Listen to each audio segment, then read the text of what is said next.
Chapter 125. Yihua said coldly, "Come over.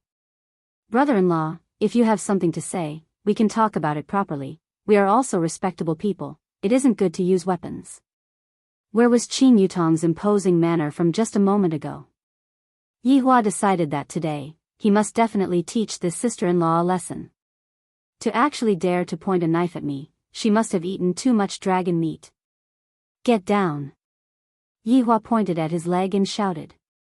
Qin Yutong was startled, and her small face collapsed as she pouted her small mouth. "Brother-in-law, Yutong knows that I am wrong. I will report you. I have a lot of big sister's dark history. Can I use my good deeds to make up for my bad deeds?" "Get down."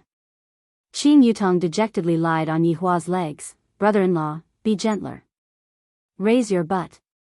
Qin Yutong's perky buttock stuck out. She was quite cooperative. "Pa. Ah. Stab me with a knife. Do you still dare to do it?" Yihua shouted out gravely. "I must definitely teach this sister-in-law of mine a lesson. It hurts, it hurts, it hurts. Brother-in-law, be gentler. Pa. Ah. Brother-in-law, spare me, Yutong will not dare to do it again. Pa. Ah. Brother-in-law. Brother-in-law. Daddy. Daddy, spare me." Right now, Qin Yutong was already incoherent with her speech. "It really hurts." Meanwhile, the more Yihua fought, the more excited he became. Suddenly, the sound of "pa pa pa" resounded in the office, and Qin Yutong's tender moan of pain could be heard mixed within. How was this a punishment? This was simply a reward in disguise. "Congratulations, master. You have completed the first mission." Qin Yutong, who was currently being spanked, went into a daze. "Master, your brother-in-law accidentally touched your thigh just now." Qin Yutong suddenly came to a realization. Brother-in-law has such a good scheme. Since he is able to take advantage of me, he is still able to do it so openly. Brilliant. It was too high. Yihua expressed that his hands slipped a bit just now. This Qin Yutong's skin is rather slippery. The feeling of hitting is not bad, it is very elastic. The one who is suffering is Qin Yutong. Isn't brother-in-law too heavy-handed with his attacks? It seems like he is even venting his anger on my sister-in-laws, but brother-in-law is so shameless. Who asked Qin Yutong to step into the muzzle of the gun? To begin with, Yihua's mood wasn't that good. "I definitely won't be able to beat up my wife. Didn't this sister-in-law send over to be beaten up by me? How much longer are you going to lie there?" Yihua had already stopped his hands for a very long time, while his sister-in-law was lying there motionlessly. Qin Yutong's beautiful face was completely red as she said in a small voice, I can't move anymore. If you dare do this again, even your sister won't be able to save you." "Brother-in-law, Yutong knows her mistake. I promise that there won't be a next time." Qin Yutong struggled to stand up. Right now, not only was her butt hurting, she even felt that she had to go and change into a pair of pants. Yihua waved his hand, and Qin Yutong limped out of the office. In her heart, Yihua scolded her brother-in-law for being shameless. Who would hit their sister-in-law like this? Didn't I already apologize to her? It hurts so much. Ouch, my little butt is already swollen. After sitting for a while, Yihua walked out of leisure bar. His stomach was a bit hungry. Luckily that Chinese crepe stall did not close. "Add eggs and ham sausage." Yihua walked to the side of the stall and said. The auntie took a look at Yihua, then began to make breakfast while saying unhurriedly, "Young man, you have also been eating breakfast at Auntie's place for a few years. Auntie doesn't feel that you are a bad person." Yihua was stupefied. If I, the Supreme Overlord, am not a bad person, then who is a bad person? Did everyone think that they were living too well during this period of time? However, it is not right for you to hit your wife. The auntie added another sentence. Yihua almost vomited blood. Which eye of yours saw me hitting my wife? If I were to be vented out by gossips, where would I, the Supreme Overlord, have any face left? Just as Yihua wanted to refute, the auntie did not even give him the chance to do so. "You have also been a bachelor for a few years. and it wasn't easy for you to find a good one, so cherish it. Wives are meant to be loved, not used to vent out one's anger. Auntie is someone who has been through it, and was once beautiful too. Someone who has been through it, and was once beautiful too. Can the auntie be less narcissistic and more sincere? Also, I, the Supreme Overlord, am still worried about women? With just a wave of my hand, who knows how many women would kneel down and lick my feet? You are saying it as if I, the Supreme Overlord, do not want anyone. Here, all right, your wife counted the money for 2 Chinese crepes this morning, but she only took 1. She must have known that you were coming. The auntie said with a slight smile. Yihua took over the piping hot Chinese crepes and was a bit absent-minded. Qinya really bought it for me? Young man, your wife treats you very well, treat her well. After finished speaking, the auntie began serving other customers. I lost another customer today. If not for you being handsome, I wouldn't have bothered to help you. Holding on to the piping hot Chinese crepes, Yihua returned to his bar and sat foolishly at the bar counter. Am I being too harsh towards Qinya? Forget it, a great person will not remember the wrongs of a small person. I will forgive her after she apologizes to me later. After a while, as expected, familiar footsteps came from behind. Without thinking too much, Yihua knew that Qinya had come down, and Yihua even took a peek at her. Yihua thought to himself, at least you are tactful, knowing that you are here to apologize. I will be merciful and forgive you this once, and let bygones be bygones. Along with the footsteps getting closer and closer, Yihua had already put on an appearance of accepting the apology. A burst of fragrance drifted past, and the corner of Yihua's mouth slightly twitched. This woman actually walked over just like that, and she doesn't even have the thought of apologizing at all. Could it be that you want me, the Supreme Overlord, to apologize to you? Dream on. Yihua picked up the glass cup and accurately smashed it not far away from Qinya. The clear and melodious shattering sound couldn't help but cause one's heart to sink. Qinya stopped her footsteps, didn't scold, didn't shout, didn't do anything at all. This kind of Qinya caused Yihua to be even more unhappy, and he asked gravely, "Where are you going?" Qinya remained silent. "I am asking you a question. Where are you going?" Yihua shouted out. "Why do I need you to care where I am going? Who are you to me?" Qinya asked coldly. Her tone didn't have a single bit of fluctuation, as if she was talking to a stranger. This caused Yihua to be angered to the point that his veins were popping out. I can't hit her, and even after I taught her a lesson, she doesn't have any reaction. Come back. Qinya walked forward without any hesitation. This had really angered Yihua. With a wave of his hand, Qinya was unable to move. Being tied up by Yihua using magic, Qinya didn't make a sound, as if she already knew that this would be the end. The two of them wasted time just like this, and after around half an hour, Yihua was the first who couldn't hold it in anymore. Walking in front of Qinya, looking at that stubborn and beautiful face, Yihua asked gravely, "Just what are you trying to do? Do you still care about the thoughts of a tool?" Qinya asked back. In actuality, this situation right now was very easy to solve. As long as Yihua was willing to lower his head and admit his mistake, everything would be fine. Perhaps, their relationship might even warm up a little. However, who was Yihua? He was a Supreme Overlord. To make a Supreme Overlord apologize to a human woman, that was something that was basically impossible. Pausing for a moment, Yihua's tone became a lot steadier and said, "That's more or less enough, if not, I will really get angry. If you have the ability, tie me up for an entire lifetime." All right. Yihua went into a daze for a moment, then shouted out heavily. Light blue radiance emitted out from his palm and instantly enveloped the entire leisure bar. Not only did this conflict not resolve, it became even more intense. Yihua loosened the restraint on Qinya, then turned around and walked over. The strength in Qinya's entire body seemed to have been sucked dry as she slowly walked to the entrance of leisure bar. Stretching out her hand and touching the entrance, light blue ripples immediately appeared. Chapter 126. This bastard isn't human. Today, I'll smash you, this broken Qing. Qinya could be seen angrily running into the bar counter, then picking up a wine bottle, she started smashing it. Immediately, crackling sounds rang out within the lounge of the bar, and a dense smell of wine drifted in the air. Upstairs, Qing Yutong was currently applying ointment on her little butt, and when she heard the sounds coming from downstairs, she thought that her brother-in-law and big sister had started fighting, and without caring about her little butt, she tiptoed downstairs.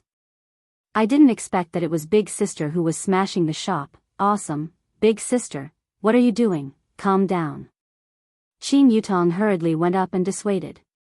From the looks of it, these two people will not be able to reconcile in a short period of time.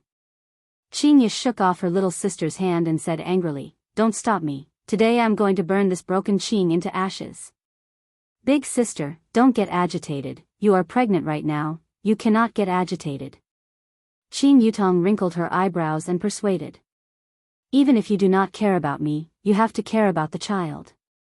Qinya once again swung Qing Yutong's buttocks with all her might, and unexpectedly, Qing Yutong's buttocks bumped onto the wine table. Immediately, Qing Yutong's eyes rolled back. That painful feeling, that sour feeling, so painful.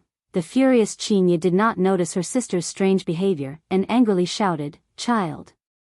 He only treated me as a tool to give birth to a child. Yutong, do you know how painful big sister's heart is?" Qinya couldn't hold herself back anymore and threw herself into her little sister's embrace and cried bitterly, seemingly wanting to cry out all of her grievances. Qing Yutong lightly comforted her big sister, feeling that there should be some kind of misunderstanding between the two of them, right? Looking at brother-in-law's expression today, he seemed to be rather hurt as well. The two of them are simply hurting each other, and there is even a need for sister-in-law to mediate between them.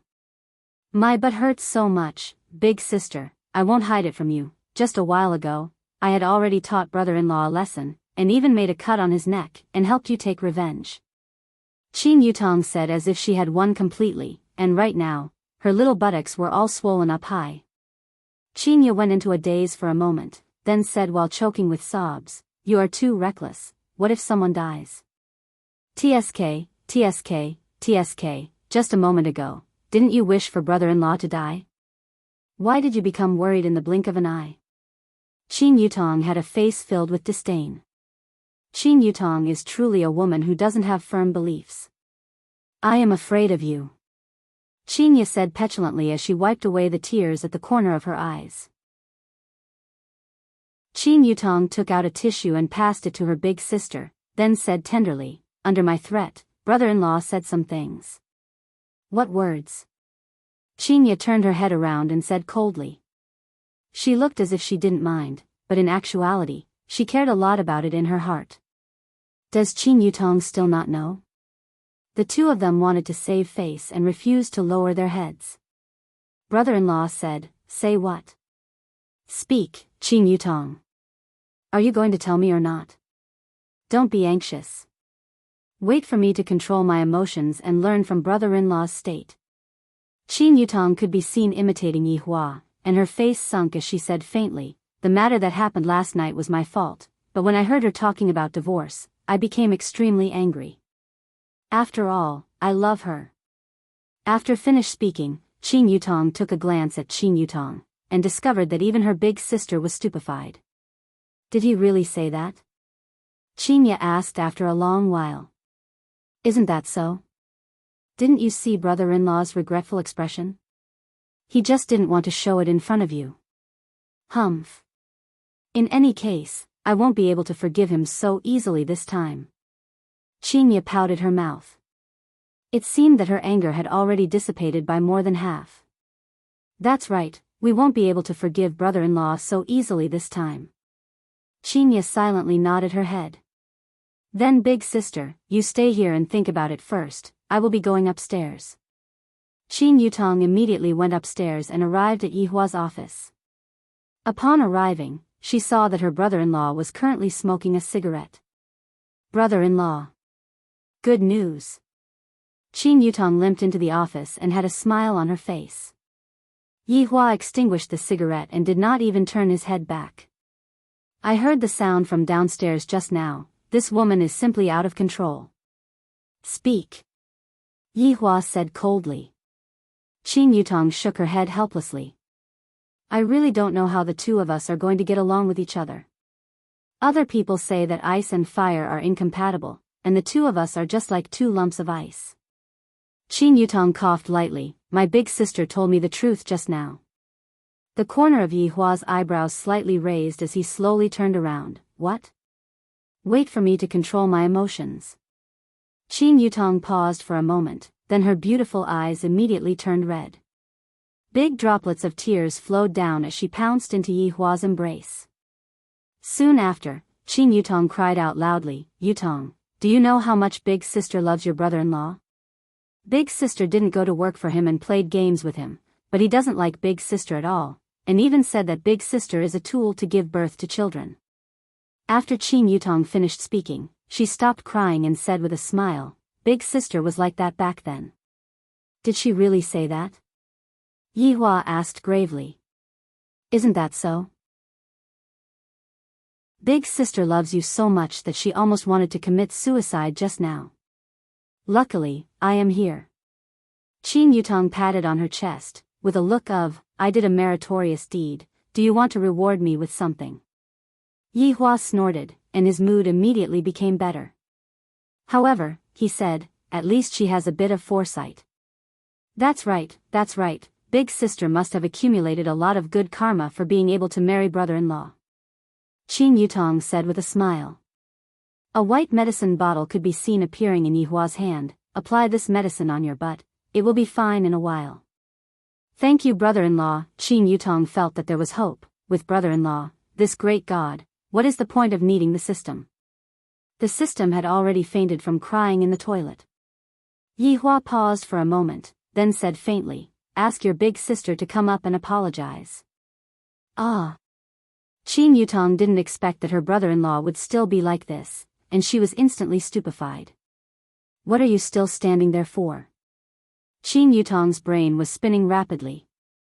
If I were to collapse, our relationship would definitely worsen once again. I have to think of a way. Brother-in-law, this move is the worst possible move. Qin Yutong's expression changed and said solemnly. Seeing that his sister-in-law was so serious, Yihua couldn't help but become serious as well. Why? Apologizing is just a formality, but this will not be able to change Big Sister's attitude. Continue speaking.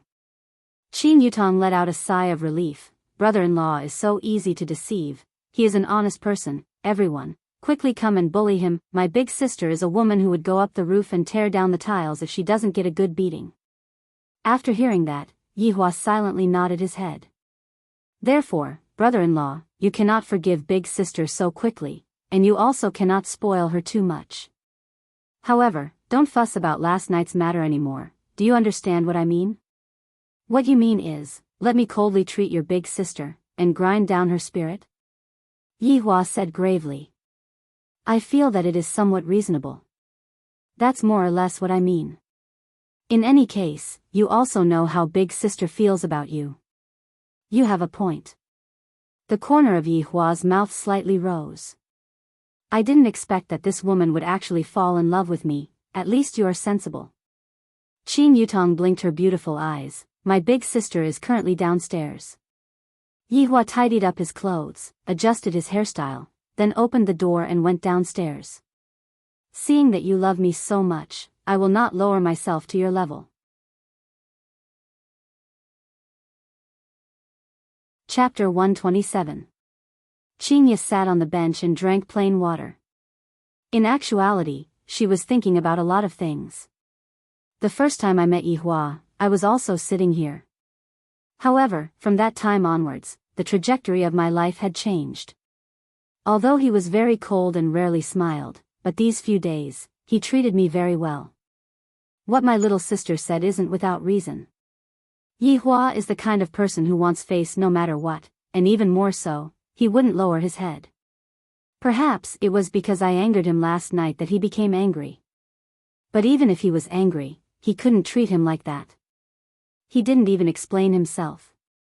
Suddenly, the sound of steady footsteps could be heard coming from the staircase. Qinya quickly got into a good posture, I can't let Yihua look down on me. This time, I definitely won't let him off easily. If not, I will still be bullied in the future. Yihua slowly walked over, and when he saw Qinya, who had a haughty look on her face, he laughed in his heart. You probably don't know this, right? Your little sister has already sold you out, and yet, you are still putting on an act here. It isn't your fault that you fell in love with me. After all, I, the Supreme Overlord, am too outstanding, and there isn't a second person like me in this world. Seeing that Yihua was standing there and not speaking, Qinya pursed her lips. Let's see how long you can be stubborn for. If you love me, then just say it out. What is there to be embarrassed about? It's no wonder I have become more beautiful recently. Yihua is embarrassed, a man who cares about his face no matter what. Let's see who can last longer. Yo, this woman is really enduring. She loves me so much that she is hovering between life and death. Just a moment ago, she even tried to commit suicide. Now that she saw me coming down, I reckon that her heart must be blooming with joy. Let's see how long you can hold it in for. Just like that, the two of them wasted 10 minutes, and finally, Qinya was unable to hold back anymore. I'm going to the hospital. A trace of an arc appeared on the corner of Yihua's mouth. Aren't you very stubborn? In the end, they still succumbed to my charm. With a light touch of his hand, the light blue barrier disappeared like a bubble. Qinya pouted her mouth. Wasn't I very arrogant? If you have the guts, don't leave. Continue to lock yourself up. Why don't you say that you love me? Will it kill you to say that I love you? Picking up her bag, Qinya walked out of Leisure Bar, and Yihua followed after her. Before walking out, he even shouted towards the upstairs, Yutong, come down and do some cleaning. Qin Yutong, who was upstairs, almost wanted to cry. Not only do I have to be the peacemaker, I even have to be the waitress. When brother-in-law is in a bad mood, I even have to offer up my butt. It was still the same Audi A8, Qinya was the driver, and Yihua was the master. After setting the route, Qinya started the car and drove towards a people's hospital. In the car, neither of them spoke. In fact, they were waiting for the other to speak first. However, neither of them spoke, and so they just waited. In actuality, Yihua didn't expect that Qinya would actually love him to the point that she would commit suicide. What a foolish woman, why did she have to pretend to be cold and aloof? Qinya also didn't expect that Yihua would complain in front of her sister. Aren't you a cold and aloof cultivator? You just like to act cool. Along the way, the two of them arrived at a people's hospital. Qinya had already arranged everything, and all that was left was to wait for the examination. Yihua was naturally going to accompany this foolish woman. Yihua really wanted to tell the others that just now, this fool went to commit suicide because of me, and right now, he still has that cold and arrogant look on his face. This is too amusing. And when Qinya saw that the other women were looking at Yihua as if they were infatuated, she really wanted to tell them, you all don't need to look at him anymore. This idiot has already fallen in love with me and is unable to extricate himself. Seeing that Qinya was going to get a checkup, Yihua didn't follow her into the hospital. In actuality, he didn't really like this place. The hospital had an unpleasant smell to it. He walked out of the building and strolled around. He was in a good mood. At the side of the people's hospital, there were a lot of elderly people who had set up stalls, and all of them claimed to be half immortals. This handsome brother, do you want to have your fortune read? Don't go, how about having your fortune read? Your future can also be read too. This little brother, I have top-notch not falling pills here. I guarantee that you will be able to enjoy yourself every night. Boring humans, to use this kind of method to deceive their own kind, they are really hypocritical. Selling medicine. Selling medicine. All of these are miracle pills that have been blessed, 5 RMB for one pill. Eating one pill guarantees to prolong one's life. If it's ineffective, I will refund you. If you buy 2 pills, you will also get a lollipop pill for free. A bald little monk could be seen shouting madly, and the surrounding half-immortals who had set up stalls immediately revealed a gaze of disdain, but the little monk didn't mind in the slightest. Yihua felt that the little monk was rather interesting.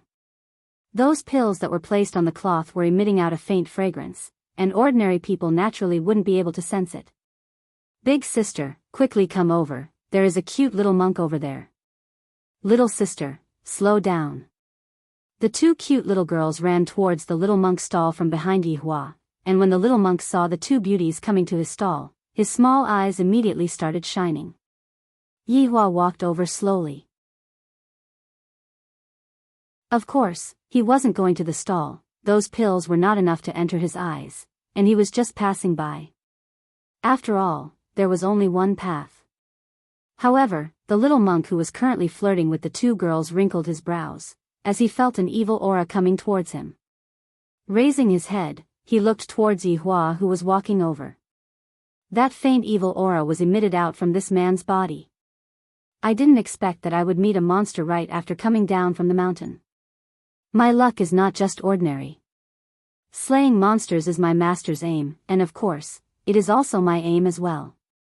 Let me use my fiery golden eyes to see just what kind of monster you are. The little monk's eyeballs immediately turned golden, and ordinary people naturally wouldn't be able to sense it. F***ck, it is actually a skeleton monster. Good fellow, I just happened to let the lollipop see some blood. Skeletons don't seem to have blood, I wonder if they have bone marrow or not. Yihua felt the little monk's unusual movement, and he became very curious.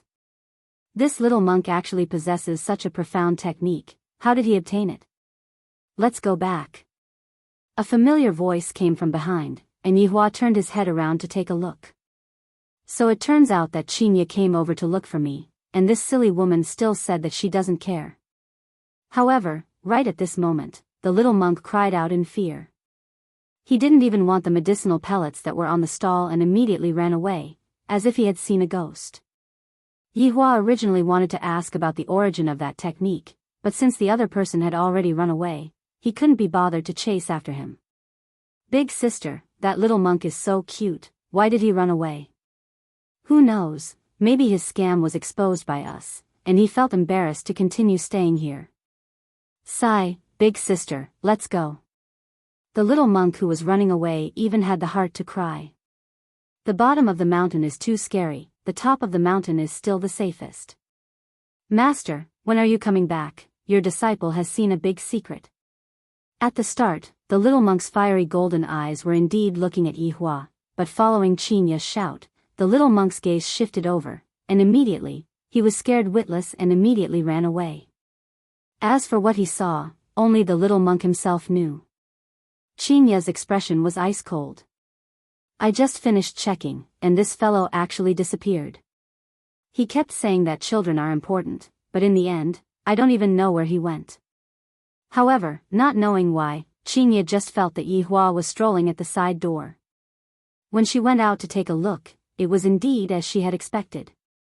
We are both cultivators, yet he still came here to have his fortune read so childishly. How was the result? Yihua asked faintly. Normal. Qinya replied faintly. Those who didn't know might even think that the two of them had a grudge against each other. I already said it yesterday night. Qinya didn't say anything, and the two of them returned back to the residence.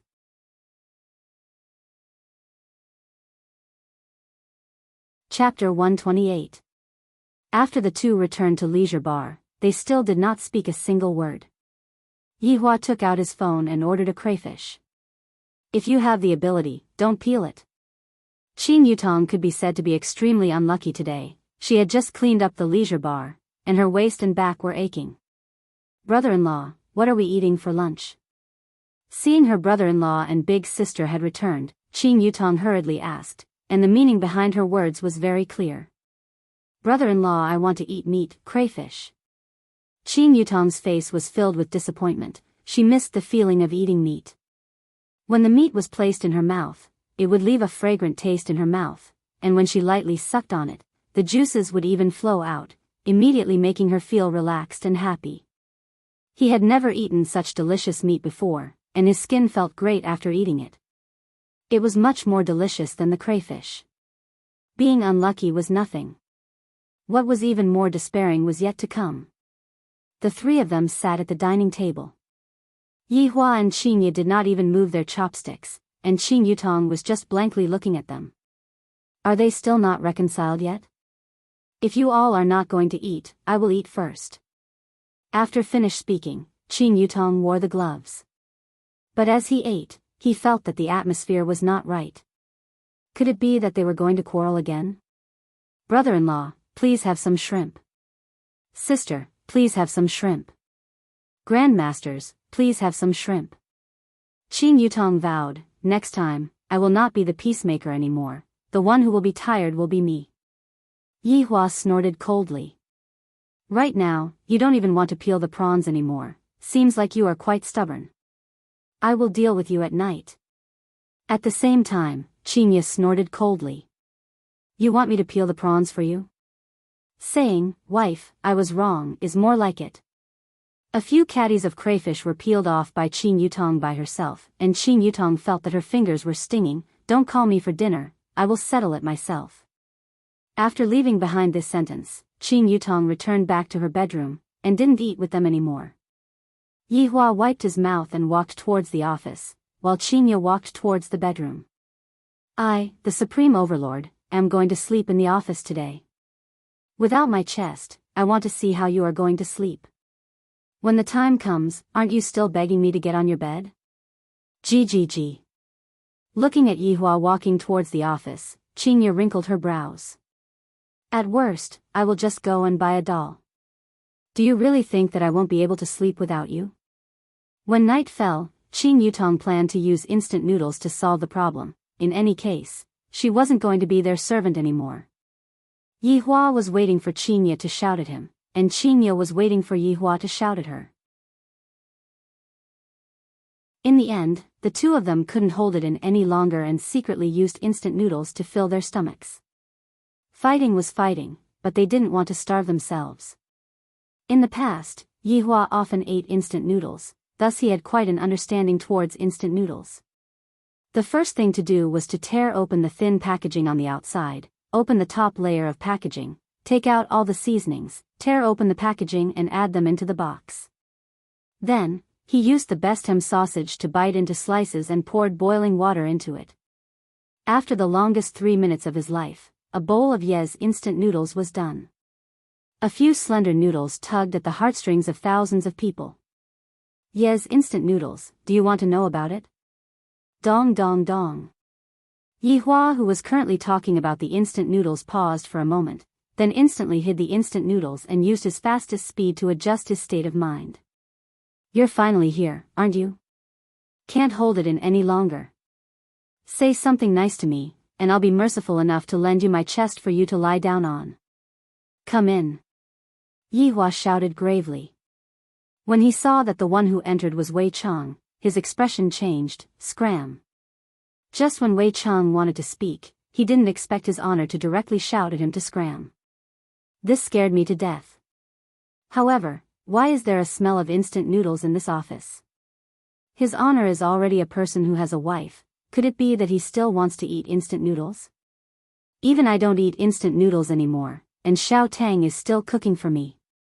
Lai Gu expressed that he was lying down and being fed by a woman. Yi Hua expressed that why you guys are so outstanding, do you believe that I won't change you guys back to how you were originally? Wei Chang, who was outside, let out a sigh of relief, then said to Jiu Yi, who was behind him, the boss is feeling annoyed right now, do not disturb him.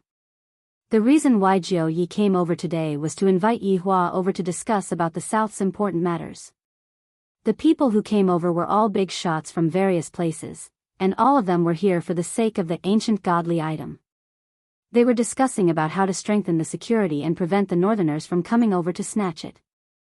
That. Mr. Wei, the boss is not going, can you? Jiu Yi smiled apologetically. Not free, I have an appointment tonight. Wei Chang said faintly. Tonight, I am going to watch a midnight movie with Xiao Tang, this is the important matter. Jiu Yi was very annoyed. I am unable to invite the boss, even the boss's subordinates are unable to invite the boss. Right now, the ancient godly item is getting restless, and the northerners have already infiltrated into the south, preparing to snatch it.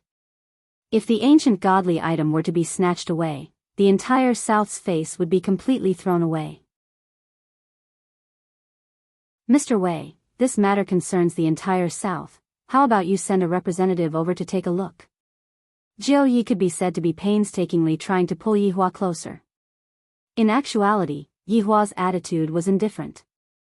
If I didn't get into a deadlock with Qinya, I could bring Qinya over to broaden her horizons. Unfortunately, right now, Yihua was currently fighting with Qinya, expressing that he was not in the mood to do so. You go wait outside, I will call someone over. That's great, thank you, Mr. Wei. Jiu Yi was relieved. As long as the boss sends someone over, it will be fine.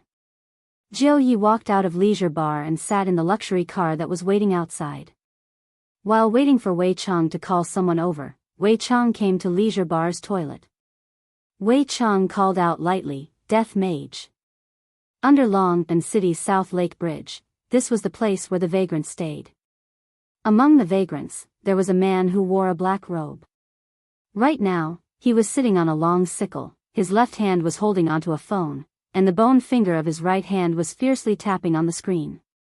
From time to time, the sound of gold coins clattering could be heard, but not long later, the screen would be displayed. Insufficient balance, please top up. Insufficient balance on the card. That's right. This person was Death Mage who gambled badly.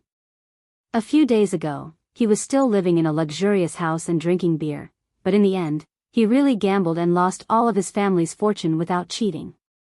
In this kind of situation, he definitely had to look for the banker, but in the end, the banker had actually already jumped down from the rooftop. Death Mage was angered to the point that he almost went berserk. Death Mage swore that he would never touch a ball again in his entire life, and even more so, he would never gamble. Unexpectedly, one of the football fans sent out a small program, and Death Mage curiously clicked on it. I feel that this game of fishing is very interesting. In an afternoon's time, I contributed all of my remaining money to this great little program. Holding on to the remaining money in his hands, Death Mage felt a deep pain in his heart. Damned humans, why did they have to invent gambling? Suddenly receiving the summons from his master, a red light flashed past Death Mage's eyes. With work to do, it means that I have income, and I can still continue playing. Wasn't there a person here just now? Where did he go? Who knows, he sat there and played fishing for the entire afternoon, and he even took my power bank to charge. Power bank? Fuck, where did my power bank go? This damned bastard even stole my power bank, shameless. In Leisure Bar's toilet. Don't lie down, the floor is dirty. Seeing that Death Mage was going to kneel down, Wei Chang immediately stopped him. Death Mage said respectfully, "Thank you, Master."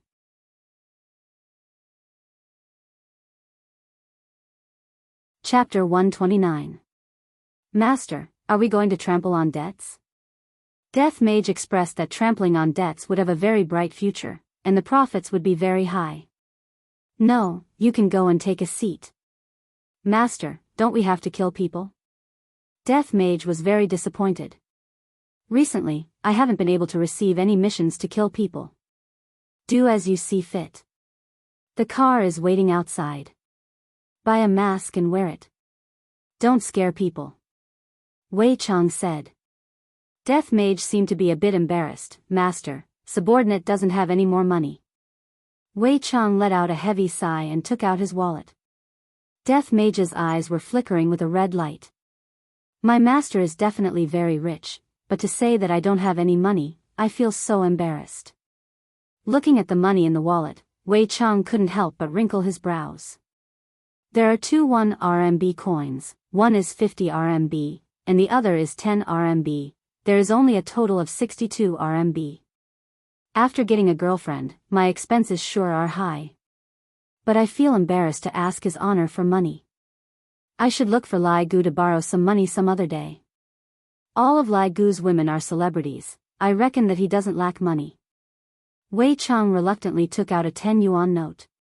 After watching the movie tonight, he would still need supper. 52 yuan should be enough.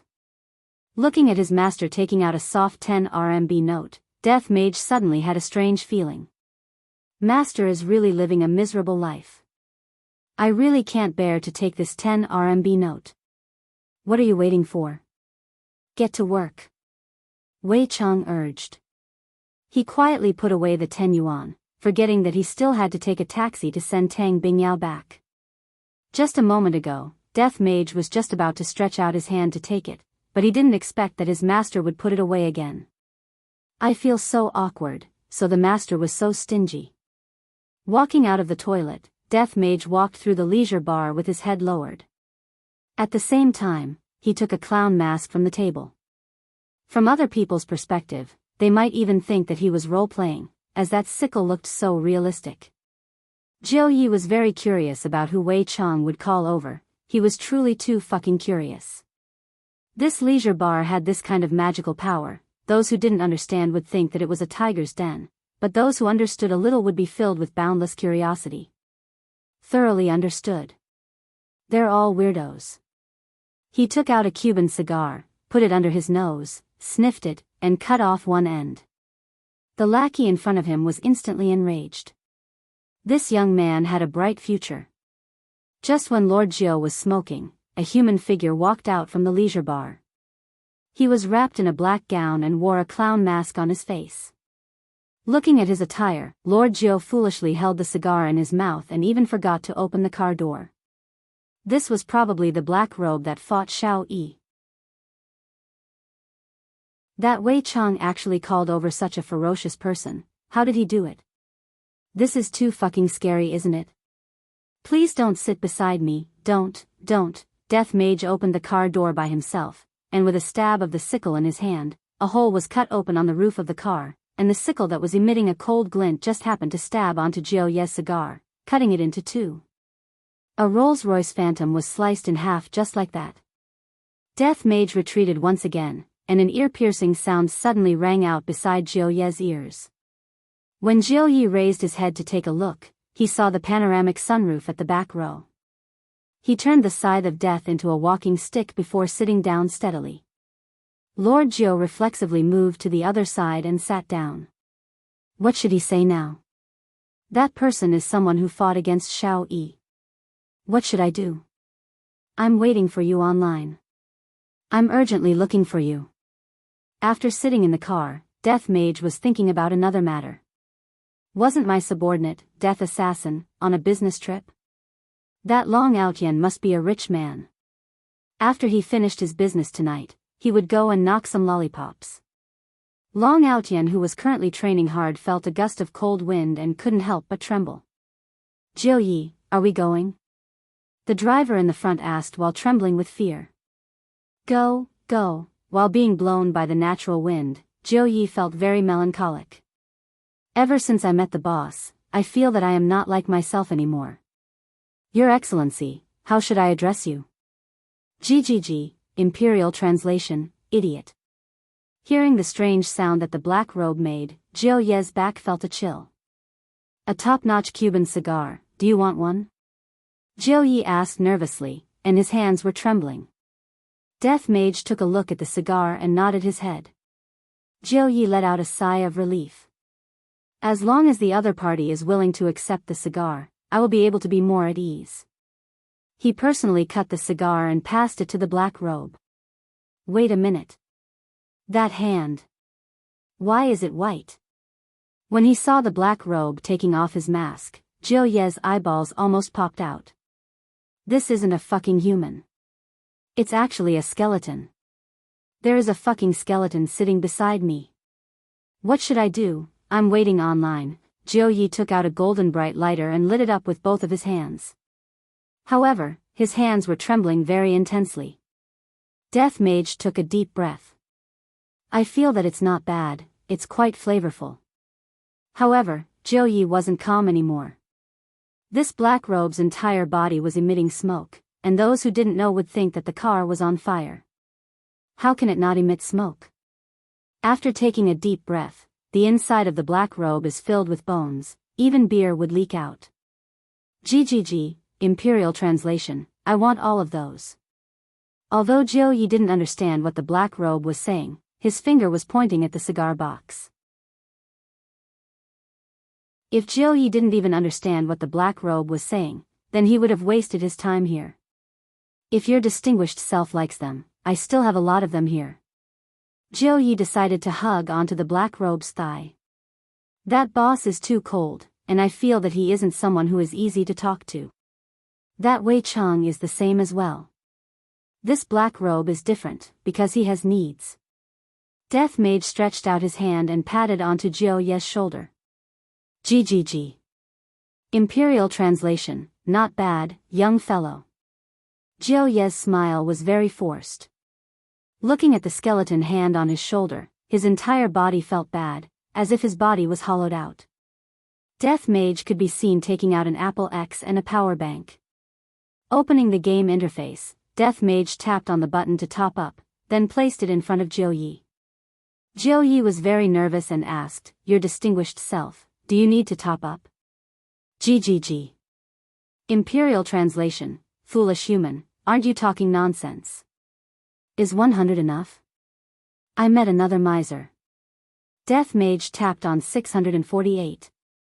Jiu Yi immediately understood, "Your distinguished self, let's add each other on WeChat, I will immediately transfer the money to you." Looking at the black robe's WeChat profile picture, Jiu Yi was speechless. What a cute cartoon version of a skull, it is completely different from the one on your face. Seeing that the other party transferred 1,000 yuan to him, Death Mage expressed his gratification. This human has a bit of good eyesight. Bye. Jiu Yi had never seen a person who could fish so seriously before. No, a skeleton. Especially this kind of expert, to actually go and play such a childish game. This is simply ruining one's worldview. The Rolls-Royce Phantom, whose roof was opened, drove out of the city. Along the way, there was still smoke, and the scene was a bit strange. There was a red wine winery in the western outskirts of Long and City, and the boss of the winery was naturally Jiu Yi. Jiu Yi was more or less the host, and he had to do his part as a host. He had to properly make arrangements for the arrival of the various powers.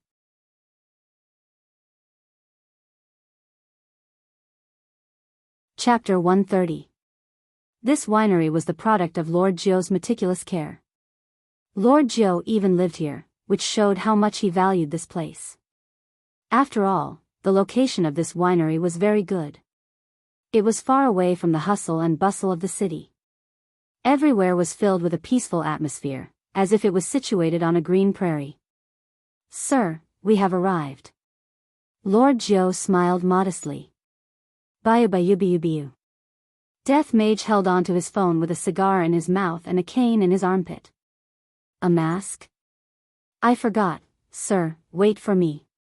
Without waiting for his underling to open the door, Jiu Yi immediately ran over and asked about Death Mage's well-being.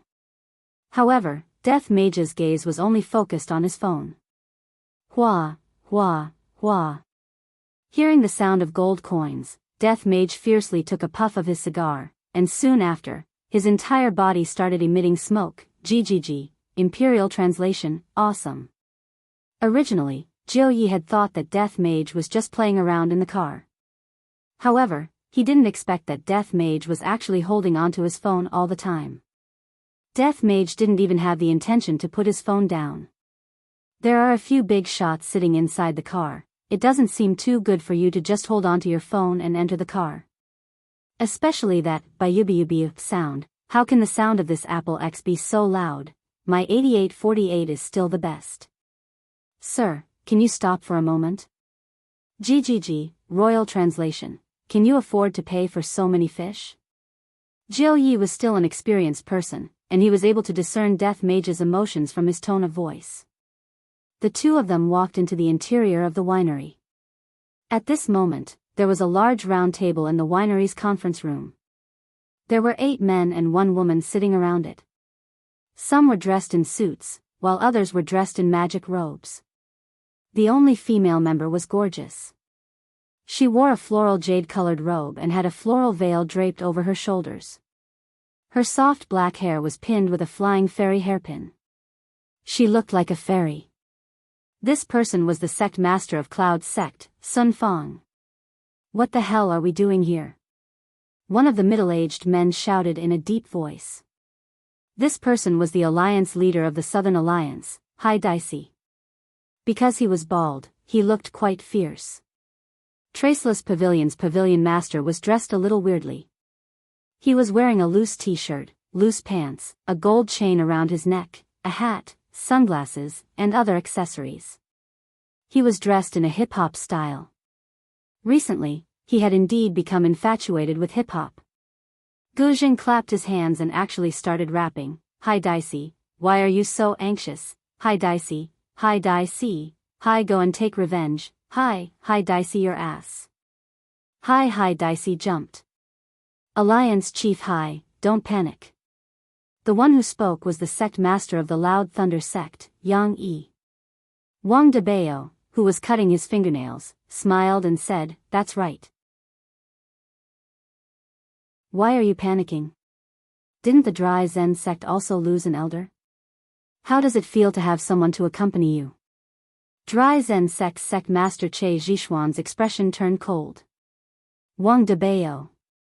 Dry Chan Yi, sect Hai, said, Lord Hai, Che. Hai of, I said, I. Lord, I, Lord, I.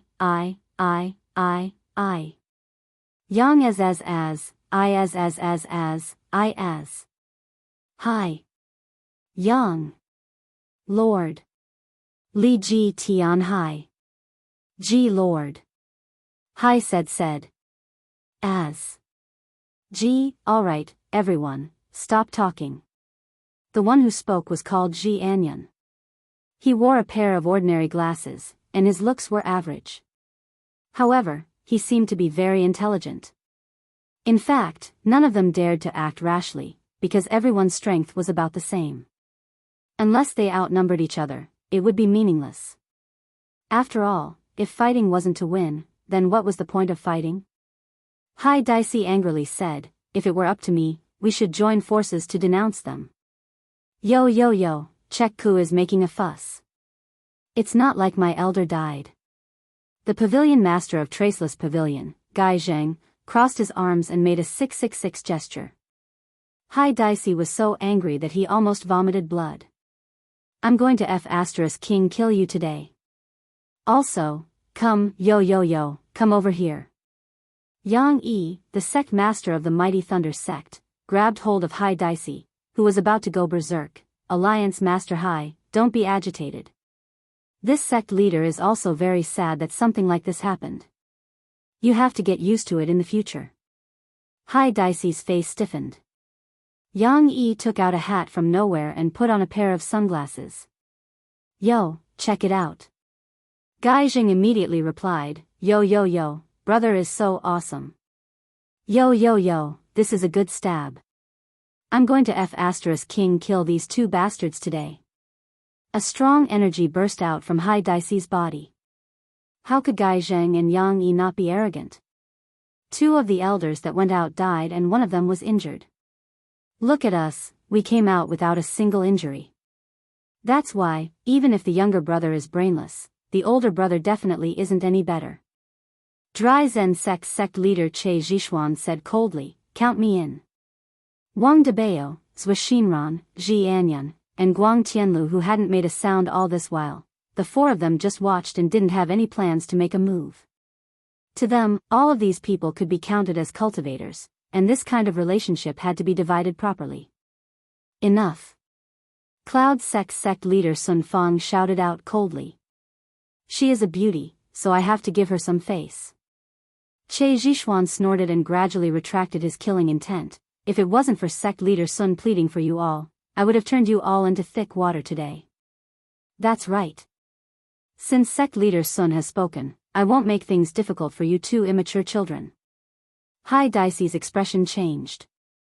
If he was an angry man just now, then he was a warm young man now. The beauty of the north was by Xian, and the pride of the south was Sun Fang. The beauty of these two beauties wasn't just for show. Hai Dicey and Che Zhishuan just felt that they had lost face. Gai Zheng and Yang Yi, on the other hand, were just teasing the beauties and using this kind of method to attract the other party. Or maybe they had gotten some news and found out that sect leader Sun was listening to hip-hop music recently, so they purposely did this. Today's discussion is about how to protect the ancient godly equipment and the ownership of the ancient godly equipment. Sun Fang's tone was gentle and comfortable. Zhua Xinran touched his hair. Sect leader Sun, how is your sect's elder Xing? Family leaders War really cares about our sect's matters. Sun Fang's tone was slightly angry. Ji Anyan rubbed his eyes. I heard that Elder Xing died on the way back yesterday, is that true? Elder Xing sacrificed himself for the greater good, but I will naturally take revenge for this. Well said. Revenge. Hai Daixi and Che Zhishuan immediately agreed. Zhua Xinran chuckled, Lord Jiu will bring people over later, I'm really looking forward to your revenge. Wang Dabao took off his shoes, then took off his socks, and actually started to cut his toenails. This action made people's hair stand on end. Sect leader Sun, I feel that we should think more about the matter of revenge. Gai Zheng felt that it was better not to take revenge. Yesterday, when the elder came back and reported the situation, although he wasn't there, his heart still felt cold when he heard it. Just as Sun Fang opened her mouth to speak, a soft sound entered everyone's ears. Bye bye bye.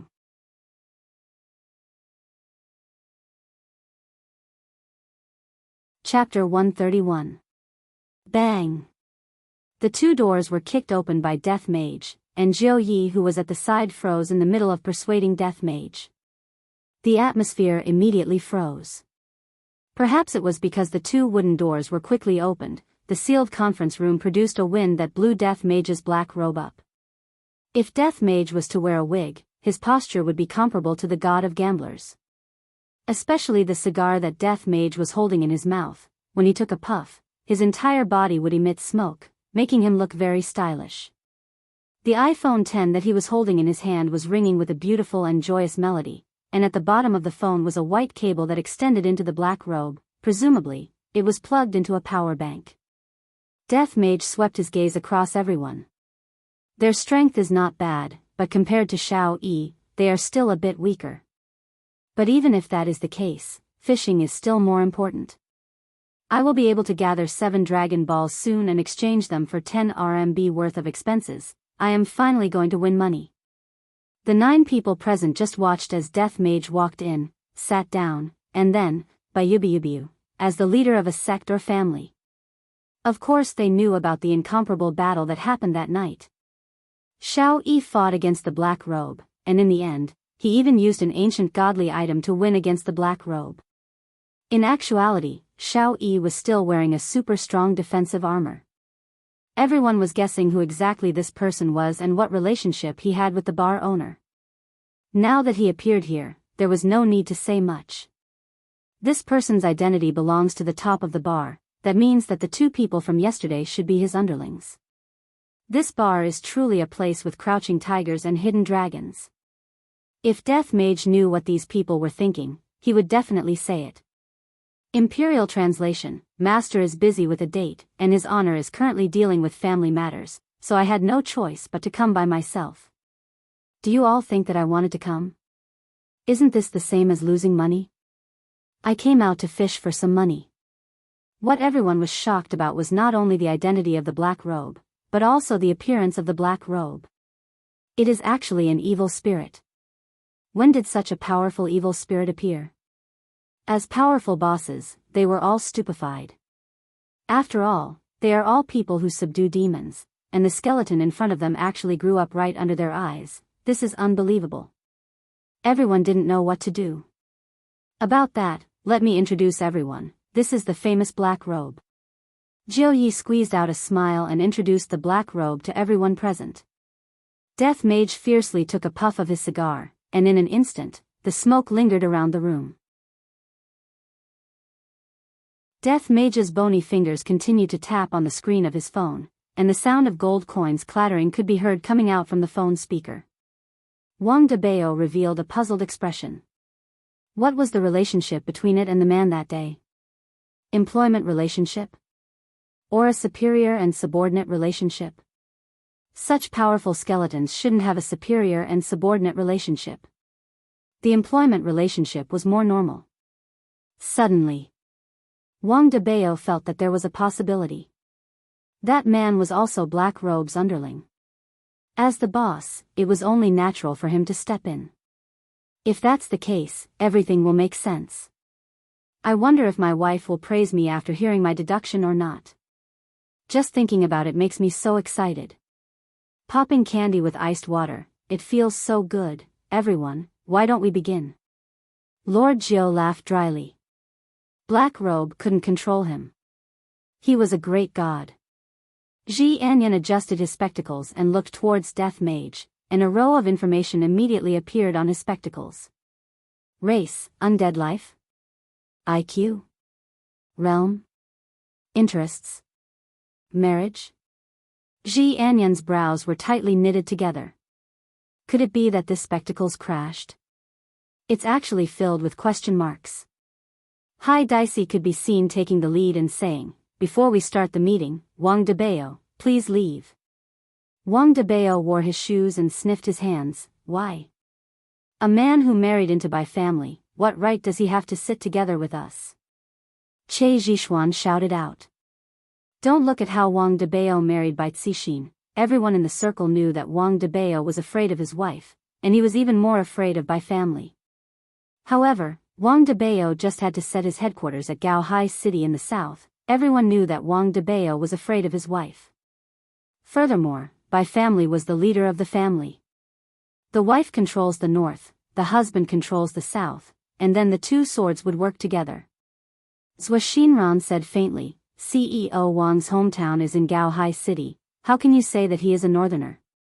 Bai Yubiubiu, but he has a northerner wife. Gu Jing changed his hip-hop style and slammed onto the table as he shouted. Bai Yubiubiu, Wang Debao scratched his head. My wife only went back to her parents' house to stay for a few months, look at you all. Bai Yubiubiu, everyone's brows wrinkled. Death Mage held onto his chin with his left hand, and his empty eye sockets flickered with red light. Warning. Warning. The boss is attacking. Death Mage could be seen holding onto his phone. Bang, bang, bang, bang, bang. The entire conference room was filled with the sound of bone fingers tapping onto the screen.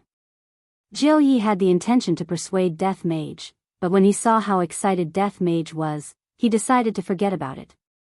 Gradually, Death Mage put down his phone, and a black fog emitted out from his body, scaring everyone into activating their defense. Death Mage looked at the gold coins that had already been cleared, and he really wanted to kill someone. I just spent over 1 million gold coins in one go, and in the end, a human entered the room, clicked on the screen, and killed the boss. How can I not be angry? All cunning humans deserve to die. The black fog on Death Mage's body actually left his body and floated above his head like a black cloud. In an instant, the black cloud rapidly flew towards a corner of the conference room. Everyone turned pale with fright, not knowing what the Black Robe was doing. Meanwhile, Death Mage quickly picked up the cane that was placed beside him and fiercely threw it forward. Dong! The cane was forcefully stabbed into the wall, and its original appearance was gradually revealed. Everyone took in a breath of cold air once again, but what was even more shocking was yet to come. The wall was actually bleeding. Gradually, a person who was wearing a black robe was revealed, and there was a big hole in his chest. Profound hidden sect. Everyone cried out in shock. A horrified scream rang out from within the black cloud, and the black cloud seemed to be wrapped around something that was floating in the sky. Everyone didn't need to think too much to know who it was. Originally, Death Mage didn't want to care about it, but who knew that the boss that he had painstakingly killed would be snatched away by someone else? Wasn't it just nice that there were two muzzles? The expressions of the big shots in the conference room didn't look good. The people from Profound Hidden Sect had infiltrated into the conference room, and not a single one of them noticed it. These two people were definitely the trump cards of Profound Hidden Sect. If it wasn't for this black robe, the contents of today's conference would have been leaked out, and the consequences would be unimaginable. Sun Fang glared at the man within the black cloud and shouted out, "Speak! What do you all know?" The man who was wrapped within the black cloud let out a miserable howl. It wasn't that he didn't want to speak, but rather, he couldn't. Death Mage's finger moved slightly, as if he was torturing the man above him. Your Excellency, can you let him go? I want to ask. Sun Fang said to Death Mage. Her tone was very courteous, but in her heart, she was very angry. This fellow's subordinate killed my elder. GGG, Imperial Translation, I don't want to. Following that, Death Mage clenched his finger. The black cloud instantly corroded the man, and soon after, the man dissipated. Not even a piece of him was left behind.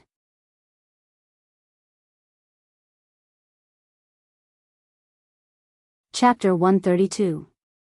The entire meeting room turned silent in an instant as everyone stared at Sun Fang in disbelief.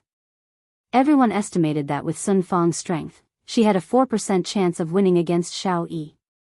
But against the fully armed Xiao Yi, her chances of winning were 0. As for this black-robed man, he had beaten the fully armed Xiao Yi like a dog. Although Xiao Yi had won, it had been a tragic sight. In actuality, everyone had overlooked one point. Death Mage was ordered to not kill Xiao Yi, and yet, Death Mage acted recklessly, and in the end, he was killed by someone. Everyone really couldn't understand why Sun Fang wanted to challenge this black robe. The gains didn't make up for the losses. If something bad happened, she would die. Sun Fang's beautiful eyes were ice cold. Her own elder had died miserably at the hands of your little brother yesterday. Of course, this vengeance should be avenged by this sect leader. If I let this enemy go, how would I explain it to the disciples of the sect? It would make the hearts of the sect disciples even more bitterly disappointed. No matter what the hell that Purity Bar was up to, he had to take revenge for Elder Xing today. Thinking of this, Sun Fang couldn't help but recall the way Elder Xing was carried back. All of the meridians in his body had been severed, and his internal organs felt as though they had been tossed into a blender. After asking a disciple, she found out that this was caused by Elder Xing's duel with a middle school student. At that time, there didn't seem to be anything out of the ordinary. He must have fallen into some sort of secret passage. What a joke. How could an ordinary person withstand a casual slash from Lai Gu, even if it was a slash from his hand? All the big shots in the cultivation world were very worried, but the family heads on Wang Debao's side didn't care and just treated it as a show. Death Mage stared at Sun Fang with his empty eye sockets. The latter did not seem to be afraid in the slightest. However, to Death Mages, they were already used to this kind of gaze, because they did not know their own strength at all. A mere human woman dares to challenge me? Death Mage was currently considering whether to kill her, or, I heard that his honor has been cultivating his humanity recently, and even Master is cultivating his humanity as well. From this, it could be seen how important humanity is. Thinking about it, I am also cultivating my humanity. At the very least, I can be considered to be keeping up with his honor and Master's footsteps. Thinking about gambling, Death Mage decided that he had to win this time. He picked up his phone and started typing. Colorful words scrolled across the screen. I'll bet on 1. Sun Fang shouted in a tender voice, I'll accompany you to the end. Death Mage typed again. If you lose, you'll become my slave. Everyone cursed him for being shameless in their hearts. It was obvious that he was going to win, yet he still wanted to take in a proud southern girl as a slave. He was simply inhuman. So what if you accept it? Do you even have a weapon? Sun Fang was angered to the point her face flushed red. As the sect master of the Cloud sect, when had she ever been humiliated like this? If she didn't wash away the humiliation she suffered today, how would she be able to raise her head in the cultivation world? All right. If you lose, I'll hack you to pieces. Death Mage nodded his head. If I am still unable to win this bet, I will stop gambling from now on. Lord Jiu face-bombed. The meeting hadn't even started and they were about to start fighting. What a headache. Death Mage stretched out his skeletal hand, and the death scythe that was nailed onto the wall flew back into his hand. Sun Fang then casually grabbed onto something, and a purple sword appeared in her hand. The group arrived at the large garden behind the winery. It had to be said that the air in the suburbs was really fresh. In addition, there were many flowers and plants planted around, and they could smell the fragrance of the flowers when the breeze blew. This kind of scene was a good time for a date. Sitting on the grass, hugging a big sister, and looking at the stars. Borrowing the darkness, they could even get intimate with each other. Seems like Lord Gio had his own plans for staying here. Everyone, do you want to change to another place to fight? Lord Gio said weakly. This garden was something that I meticulously made. However, not a single person replied to Lord Gio's question. Death Mage and Sun Fang stood at the center, and the battle was about to start at any moment. The other 4 big shots of the cultivation world were prepared to save Sun Fang at any moment. Death Mage stabbed the death scythe in his hand onto the ground, then spread out his hands and said, "GGG, Imperial Translation, woman, tremble in front of me."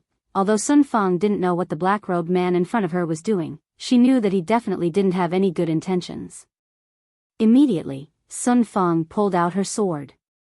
A series of sword cries immediately rang out, and everyone couldn't help but exclaim in admiration. Sect Master Sun's strength doesn't seem to be as what the rumors say. Isn't this nonsense? Who doesn't have a few trump cards up their sleeves? It's just that they didn't use them yet. Death Mage stretched out his index and middle fingers, and everyone didn't understand what he meant. However, when they saw Death Mage slightly hooking up his index and middle fingers and shaking them at an extremely high frequency, everyone sucked in a breath of cold air. That was because everyone had forgotten an important point. Although Death Mage didn't have any weapons, he still had his fingers. As expected of a talent. Sun Fang's face flushed red, and the spiritual energy on her body suddenly exploded out. The flowers and grasses in the surroundings immediately flew into the sky, and the scene was instantly beautiful. A silver light flashed, and Sun Fang's entire body turned into an afterimage. Everyone who was watching the battle had grim expressions on their faces. Sun Fang's strength is truly very strong. Sun Fang looked at the dazed black robe and sneered in her heart.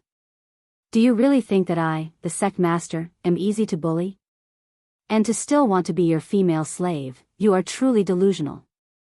Death Mage didn't use any weapons, that was because he had other intentions.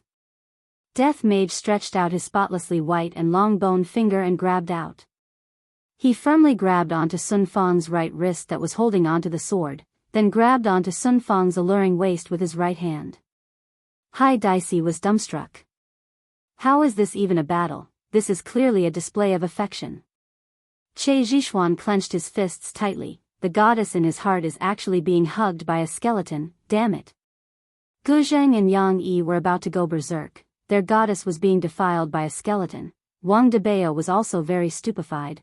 I didn't expect that this skeleton would actually be so good at flirting with girls. The two of them looked like they were doing a ballroom dance, and it was hard for people to not think too much. Sun Fang was even more miserable. The skeletal hand on her wrist was like an iron pincer, and the hand around her waist was the same, making her unable to move at all. Looking at the skull that was so close to her and the red glow in its eye sockets, Sun Fang didn't show any signs of weakness. The spiritual energy in her body erupted once again. Even if she had to risk getting injured, she wouldn't let this skeleton take advantage of her. Boom! A shockwave spread out with the two of them as the center, and the entire sky was filled with all sorts of flowers. Death Mage casually grabbed onto one of the roses, then revealed his spotlessly white teeth and bit onto it. F***ck me. Everyone felt as if their worldview had been completely destroyed. Don't pull me, I want to kill this skeleton. I don't even dare to tease the goddess like this. Hai Daisy couldn't take it anymore, but no one stopped him. Blood seeped out from the corner of Sun Fang's mouth. Her forceful struggle just now had caused her internal energy to become chaotic. This black robe was truly terrifying. This was only the first exchange of blows, and he was already injured. If this continued, he would definitely lose. If it really comes to that, even if I die, I won't let a skeleton humiliate me. Suddenly, Sun Fang felt a chill coming from her back, and the sword in her hand immediately flew towards Death Mage.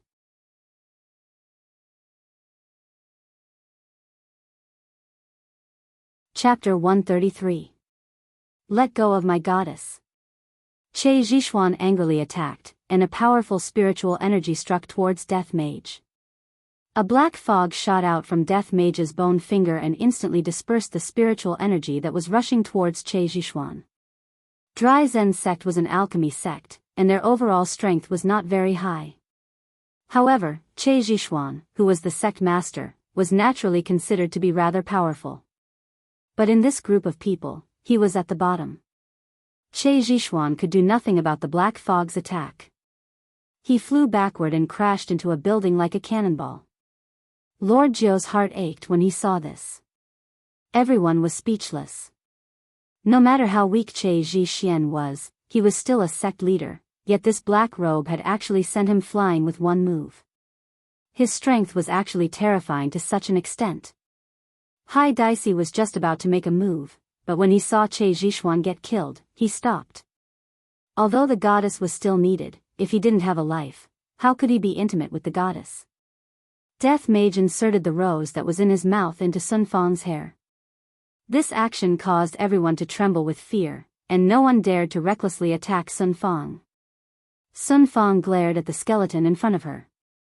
She did not beg for mercy, nor was she afraid. Kill me if you can.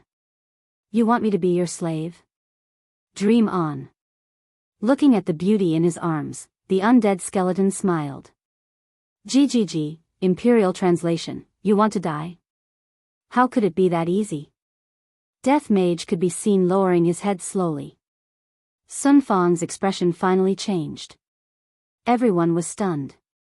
What happened next caused goosebumps to rise all over people's bodies.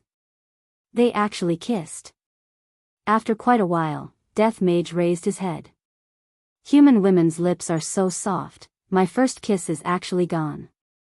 Looking at the woman who had already fainted, Death Mage carried her into his embrace, then picked up his scythe and disappeared from everyone's sight.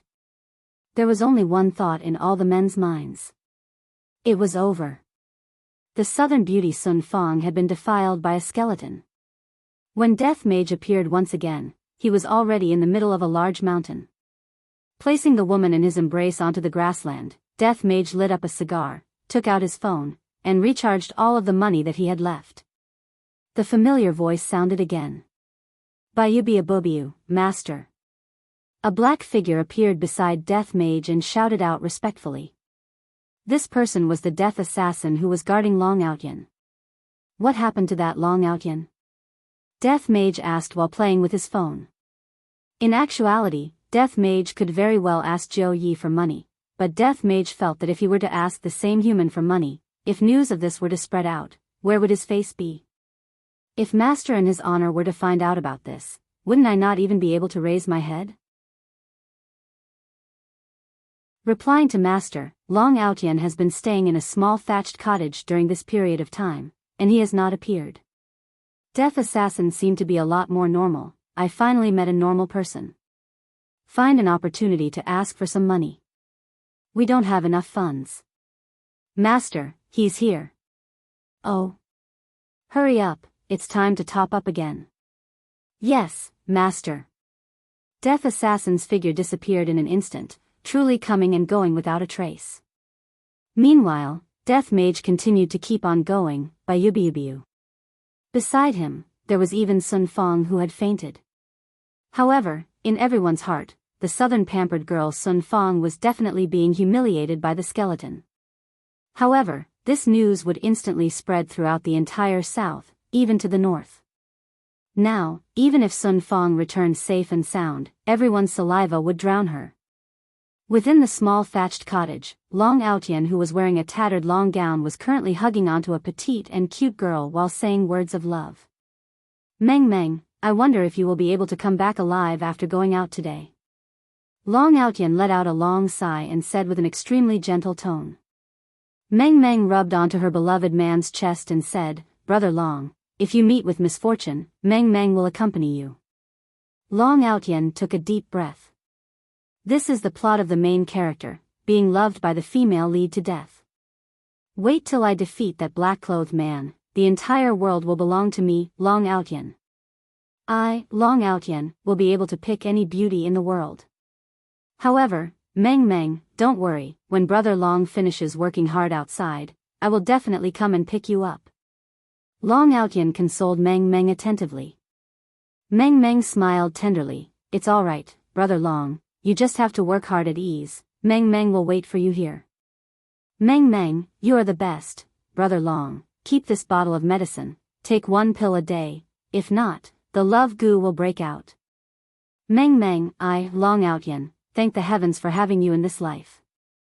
Tears of pain flowed out from Long Outyan's eyes. Isn't it just having sex?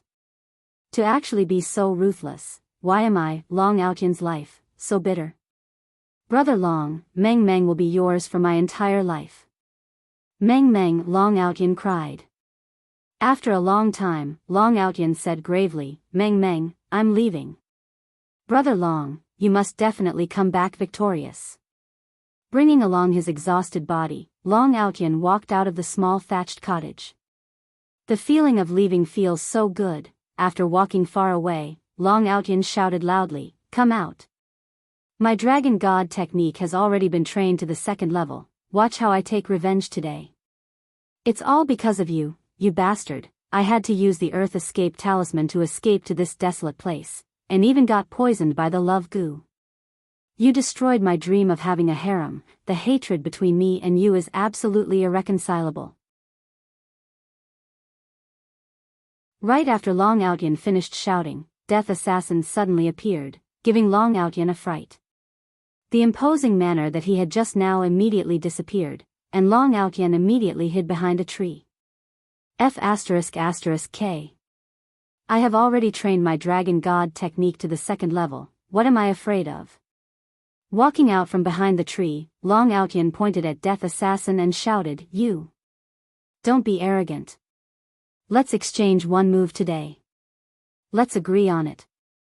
We will only exchange 1 move, whoever uses the 2nd move will lose. GGG. Imperial translation, no problem. Long Outyan retracted his frivolous smile, squatted down slightly, and stared at Death Assassin with his pair of tiger-like eyes. His entire body immediately emitted out a powerful aura, and his pair of eyes gradually turned golden. Come over. Long Outyan roared towards the sky. Death Assassin held onto the dagger and performed a horizontal stab. That night was a huge blow to Long Outyan. He was completely unable to catch the opponent's speed, but now that his dragon god technique had been trained to the 2nd level, he was clearly able to feel the opponent's movement. Long Outyan slightly tilted his head, and a strand of his hair slowly fell onto the ground. Long Outyan clearly felt it. I didn't expect that I would be able to dodge the opponent's ultimate move. The smile on the corner of Long Outyan's mouth became bigger and bigger, and soon after, he opened up his arms and laughed wildly, ahaha.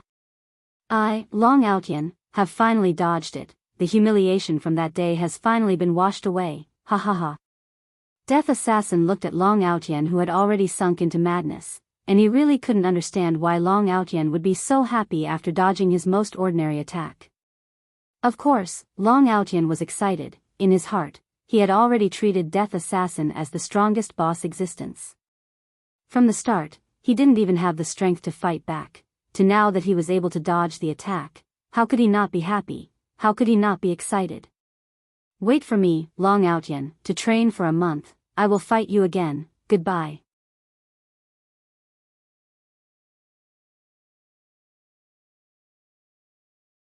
Chapter 134. However, would the Death Assassin let him escape just like that? It was obviously impossible. He moved to block Long Outyan's path. You, what do you want to do? I said that I will only exchange 1 move with you. Are you thinking of admitting defeat? Long Outyan immediately panicked. If you have the guts, then let me hide for a few more years. When the time comes, I will be able to go all out. Death Assassin stretched out his thumb and index finger and poked it. Long Outyan was so frightened that he took a few steps back when he saw the white jade-like bones. He felt that the person who was chasing after him was not a human. He even asked for money. Calming himself down, Long Outyan took out his wallet and said, "Actually, I don't have much. The plot is just developing, and it's not the final stage yet. I only have a few thousand yuan in my card, and some change. Death Assassin took over the wallet and disappeared in an instant, leaving behind the stupefied Long Outyan. I haven't told you the password yet. Long Outyan mumbled. After saying that, he paused for a moment and immediately ran off. Brother Long, why did you come back? Seeing Long Outyan running back with a joyful look on his face, Meng Meng's face was filled with joy. Long Outyan pressed on Meng Meng's shoulders and said affectionately, Meng Meng, I still can't let you go. I've decided not to leave. Meng Meng was stupefied. She was moved to tears. Brother Long, you are really too good to Meng Meng. I still can't beat the other party. Brother Long is feeling bitter in his heart. Wiping away her tears, Meng Meng said softly, Brother Long, I'll cook some noodles for you. Okay, add more sauce. Brother Long, I hate you. On the other side, Death Assassin had already completed his mission and handed over the wallet with both hands. On the other hand, Death Mage only took out a few $100s, then threw his wallet to the side. I'm going to deposit some money, you continue to look after Long Outyan. Yes. Seeing that its master did not plan to take that woman away, Death Assassin continued to ask, Master, this woman? Death Mage took a look at Sun Fong who had fainted. According to the bet, Sun Fong could be considered as his female slave. However, if he were to let a female slave follow him, the expenses that he would have to spend would become huge. Sun Fong still had to eat, buy clothes, makeup, and sanitary napkins. Forget it, I don't want it anymore, just leave it here. After saying that, Death Mage went to the ATM machine to deposit the money. Death Assassin took a look at Sun Fong who was on the ground, then disappeared as well. The Southern Beauty, she could be said to be the goddess of the cultivation world, but right now, she was being disregarded by two skeletons. The reason was very good, they were difficult to raise. Death Mage even took back the title of female slave. After an unknown period of time, Sun Fong faintly woke up. Sun Fong's beautiful eyes surveyed her surroundings, and after checking her own body, she heaved a sigh of relief when she discovered that she hadn't been violated. But when she thought of that bony face, Sun Fong clenched her fists tightly. She swore that she would never rest until she died. At this moment, Zhou Yi also left the winery and arrived at Long and City's Rank 1 shopping mall. He quietly walked into an arcade. Lord Zhou, the master has been waiting for a long time. The man who spoke was the manager of the arcade, and his words carried a deep warning. Lord Zhou smiled and said, Sorry, there was a traffic jam on the way. The man's eyes revealed an ominous glint. He turned around and brought Lord Zhou into the gaming hall. A man in a black cloak was sitting in front of a game console, seriously playing the game. I'm stupid. I'm stupid. I'm stupid. The two of them didn't even dare to make a sound as they stood behind him. Hovacha, Ga. However, it was useless. He had lost. Little Zhou, come and play. The man smiled, but he didn't turn around. Lord Zhou took a deep breath. I don't dare. Sit. The man patted the stool. Zhou Yi knew that he couldn't shirk away anymore. Rejecting once is respect, but rejecting twice is idiotic. Sitting beside the man, Lord Zhou was trembling with fear. This kind of situation was like standing in front of the boss of the bar. The man stuffed a copper coin into the man's mouth and began to select the person. How's the situation at night? The man asked as he selected. Master, there's been an accident. The man patted Lord Zhou's shoulder. Don't be nervous. I won't kill anyone. Lord Zhou thought to himself, you are probably farting. Those people didn't die? The man asked curiously. How could Lord Zhou be in the mood to control the people inside? He said in a low voice, I couldn't invite the owner of the bar, so he went to fight Xiao Yi's black robe. How boring. I'm still counting on the boss of Qing Bar to be my gun. The man sighed. After a pause, the man continued to ask, how strong is Black Robe? Powerful. Compared to the owner of the bar? Only stronger, not weaker. Lord Jiu thought to himself. What the fuck do I know? The man stood up and took out a stick of cigarette. The manager immediately got angry. Little Jiu, you are too incompetent. This subordinate deserves to die. Master, please have mercy. Lord Jiu immediately kneeled on the ground and begged for forgiveness. What happened at night? Tell me about it. Lord Jiu told the manager what happened. After listening to what happened, the man sneered. His calm face immediately revealed a sinister expression. Spread the news. Ruin this woman's reputation for me. If not for this stinky woman, how would other powers be able to interfere in this matter? Lord Jiu immediately agreed. How's the progress of the investigation at Qing Bar? The man asked again. Lord Jiu didn't dare to be careless and said seriously, from the looks of it, if Black Robe is a person from Qing Bar, then his strength is the strongest. The second is that security guard. Yesterday, a youngster suddenly appeared, and his strength is also not to be underestimated. As for that boss, he seems to know summoning techniques. Last time, he even scared Cloud Sect's Jian Yuan. Humph. What's so difficult about scaring a small deacon from Cloud Sect? Is there anything else? The man asked. I have never seen him make a move, so it's hard to judge his strength. The man became silent and pondered in his heart. The boss of Qing Bar seems to be the boss, but his strength is the weakest. Could it be that he is a puppet that Black Robe set up to deceive others, and Black Robe is actually the boss of Qing Bar? This possibility is very high. If I obtained an ancient godly item, then I would definitely be able to easily kill Black Robe. However, the current situation has become complicated. Originally, he wanted to use tonight to test the strength of Qing Bar's boss. If Gao Shen killed all those people, then he could sit back and enjoy the benefits. Unexpectedly, he didn't go. Wrong. It's not that he didn't want to go, but Black Robe didn't allow him to go. After all, Black Robe is the boss in secret. How could Black Robe not go to such a big scene? If that's the case, then the boss is definitely Black Robe. Xiao Jiu, keep a close eye on that Black Robe. The man shouted in a deep voice. Yes, master. This medicine is for you. Thank you, master. Lord Jiu was overjoyed and hurriedly kowtowed to thank him. Go and do your work. Yes.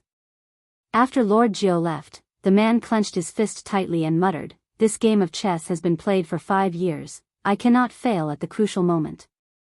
I will kill whoever dares to stop me. Master, you have great fortune. The manager immediately knelt down and kowtowed.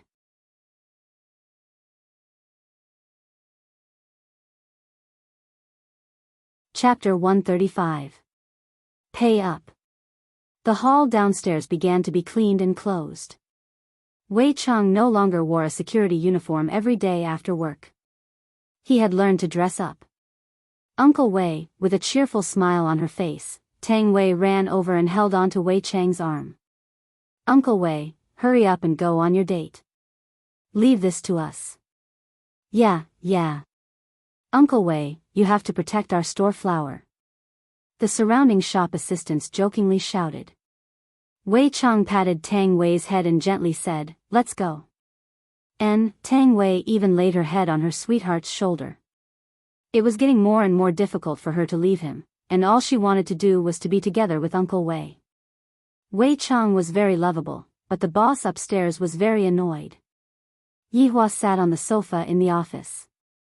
The entire office seemed as if it was going to catch on fire. The entire office was filled with smoke and the ashtray was filled with cigarette butts. Looking at the time, it was already 12 o'clock. However, this woman was still stubborn. I don't believe that you won't come and shout. Without my chest, can you fall asleep? The clock on the wall kept ticking, and Yihua's cigarette never stopped. Finally, it was 1 o'clock. You're not coming? You want to sleep in separate rooms? Not bad, Chinya. He was getting bolder and bolder. Go get the quilt first. Yihua stood up and opened the door of the office. The smoke in the office seemed to have found a hole to escape from, and it drilled out of the office without any regard for its life. Arriving at the door of the bedroom, Yihua prepared to open the door and enter the bedroom. Unexpectedly, the door was locked from the inside. This is truly going against the heavens. To actually lock me outside the door, what kind of wife is this? Yihua wanted to kick the door open, but he didn't. Yihua looked at the situation inside the house, and saw that Qinya was hugging onto a big doll, and with a smile on her beautiful face, Qinya was fast asleep. She actually fell asleep smiling. As for me, I actually have insomnia. If I don't sleep, don't even think about sleeping. Yihua knocked on the door, then returned to the office. Qinya, who was in a dream, wrinkled her eyebrows. Getting up from the bed, she opened the door, but who knew that there was no one outside the door? To think that you are a cultivator, these are all the actions of a child. Humph. Qinya closed the door and continued to sleep. If you have the ability, then go ahead and sleep in the office. Yihua, who was in the office, snorted. There will be a day when you will beg me to go to bed with you.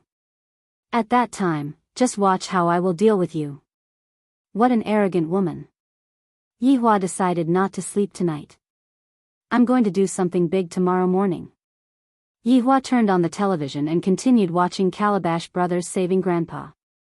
The happy scene wasn't good at all, and Big Wolf was too cowardly. If it was Big Wolf himself, he would have slapped Big Wolf twice to show his true colors as a man. Since he had decided to pull an all-nighter, Yihua prepared spicy gluten, spicy bean skin, iced Sprite, cigarettes, wine, instant noodles, and so on. Awesome! Time passed by slowly, and the sky began to turn bright. Hearing the sound of the door opening, Yihua's spirit immediately returned to him and he switched the television off. My sister-in-law is a lazy bug. Sometimes, she wouldn't wake up before noon. The one who woke up so early must be Qinya. Hearing the sound of Qinya coming down the stairs, Yihua stood beside the window and looked at the alley. As expected, Qinya went to buy breakfast in the morning. Yihua's gaze flickered with a cold light. He went to his own bedroom and looked at his substitute. He was furious. He grabbed the big doll on the bed and tore it apart before tossing it above his head. Sunfall Heavenly Flame. Kuan-Li Hellfire. Sky Ghost Flame. Blazing Sun burns the heavens. Buddha Fire Illumination. Looking from outside the window, the bedroom immediately became colorful. Yihua let out a heavy breath and muttered, "This is the result of replacing the original." After finished speaking, Yihua opened the door and left. The doll from just now had already been burnt to ashes by all kinds of flames. Doll, what fucking crime did I commit for you to do this to me? After returning back to the office, Yihua stood beside the window and observed Qinya's movements. 10 minutes later, Qinya could be seen to have returned with breakfast. Yihua extinguished the cigarette butt and waited for Qinya to go upstairs. Hearing those familiar footsteps, Yihua's brows wrinkled deeply. Unexpectedly, the footsteps stopped at the door. Unable to care about anything else, Yihua's body instantly disappeared and appeared on the sofa. The blanket that he was wearing fell onto the floor, and at this moment, the door was opened. Upon opening the door, Qinya wrinkled her brows. The inside of the door was filled with the smell of cigarettes and instant noodles. Looking at the man who was lying on the sofa, Qinya let out a sigh. Quietly walking over, she picked up the blanket that was on the floor and covered Yihua's body with it. Then, she placed the breakfast on the coffee table and casually opened the window of the room to let in some air. After doing all that, she left the office. The moment when the door was closed, Yihua opened his eyes. Looking at the blanket that was on his body and the jianbing that was on the coffee table, Yihua snorted, "At least you're sensible." Picking up the piping hot jianbing, Yihua looked at the amount of fillings. It should be an egg and a ham sausage. Biting down on it, it is rather fragrant. It is even better than the one that I bought myself. After returning back to the bedroom, Qinya went into a daze, because the doll that was on the bed disappeared. It has only been 10 minutes, how could the doll disappear on its own? Unless there is only one possibility, that miser that was pretending to be asleep. Do you think that by destroying my doll, I will have to beg you to come and sleep? Stop dreaming. For me, Chinya, to be able to get to where I am now, how could I not have a backup plan? Opening the wardrobe, Yihua saw that the 3 dolls were covered by clothes.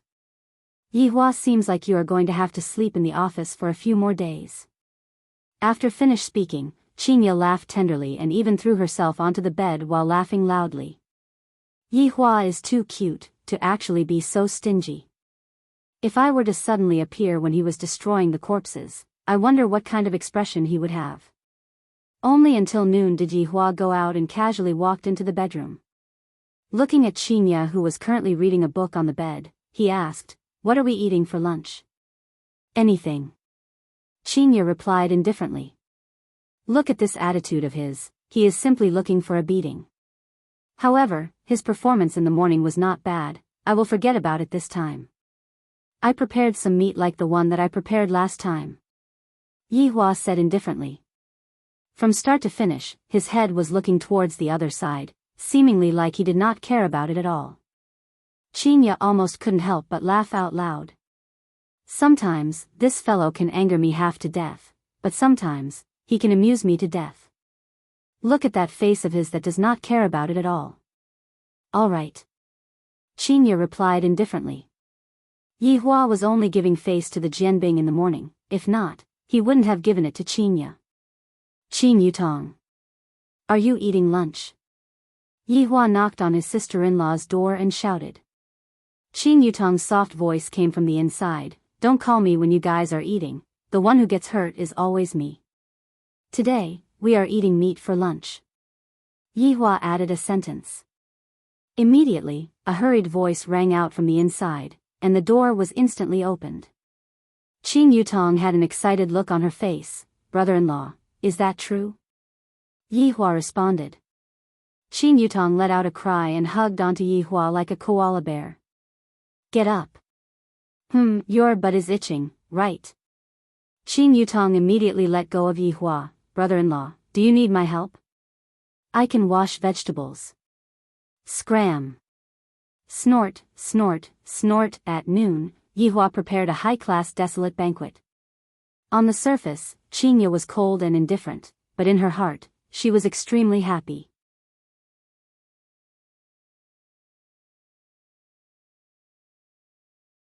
Chapter 136. In the blink of an eye, it was already night. Just like yesterday, Yihua waited for Chinya to wake him up. Without the doll, let me see how you are going to sleep. Unexpectedly, after waiting for a while, it was already 1 a.m. Yihua decided to go and take a look at what was going on. Standing outside of the door, Yihua's face darkened. Why did another doll pop out? Didn't I burn the doll? Furthermore, Chinya didn't go out today, and there wasn't any express delivery. MLGB. How dare you sleep with my woman? I will kill you tomorrow morning. Yihua decided to stay up all night and wait for Chinya to go out and buy breakfast. However, he had already stayed up all night once yesterday, and his body was truly a bit unable to take it anymore. Spirit repair. He cast a spell on himself and was instantly full of energy. He could even kill a Kuan with one punch. The night gradually receded. Yihua was waiting for Chinya to go out and buy breakfast. Yihua stood at the window and looked at Chinya leaving, then immediately ran to the bedroom. Meanwhile, Chinya, who was going to buy breakfast, secretly took a look at Chinya, then immediately turned around and ran back to the bar. Wait till I catch you, I want to see how you are going to explain yourself. Yihua came to the bedroom and looked at the doll on the bed. Sunfall Heavenly Flames X2. Kuanli Hellfire X2. Sky Ghost Flame X2. Scorching Sun Burning Sky X2. Buddha Fire Illumination X2. Baby shouted in his heart, why am I A*2*? The one in front doesn't have one.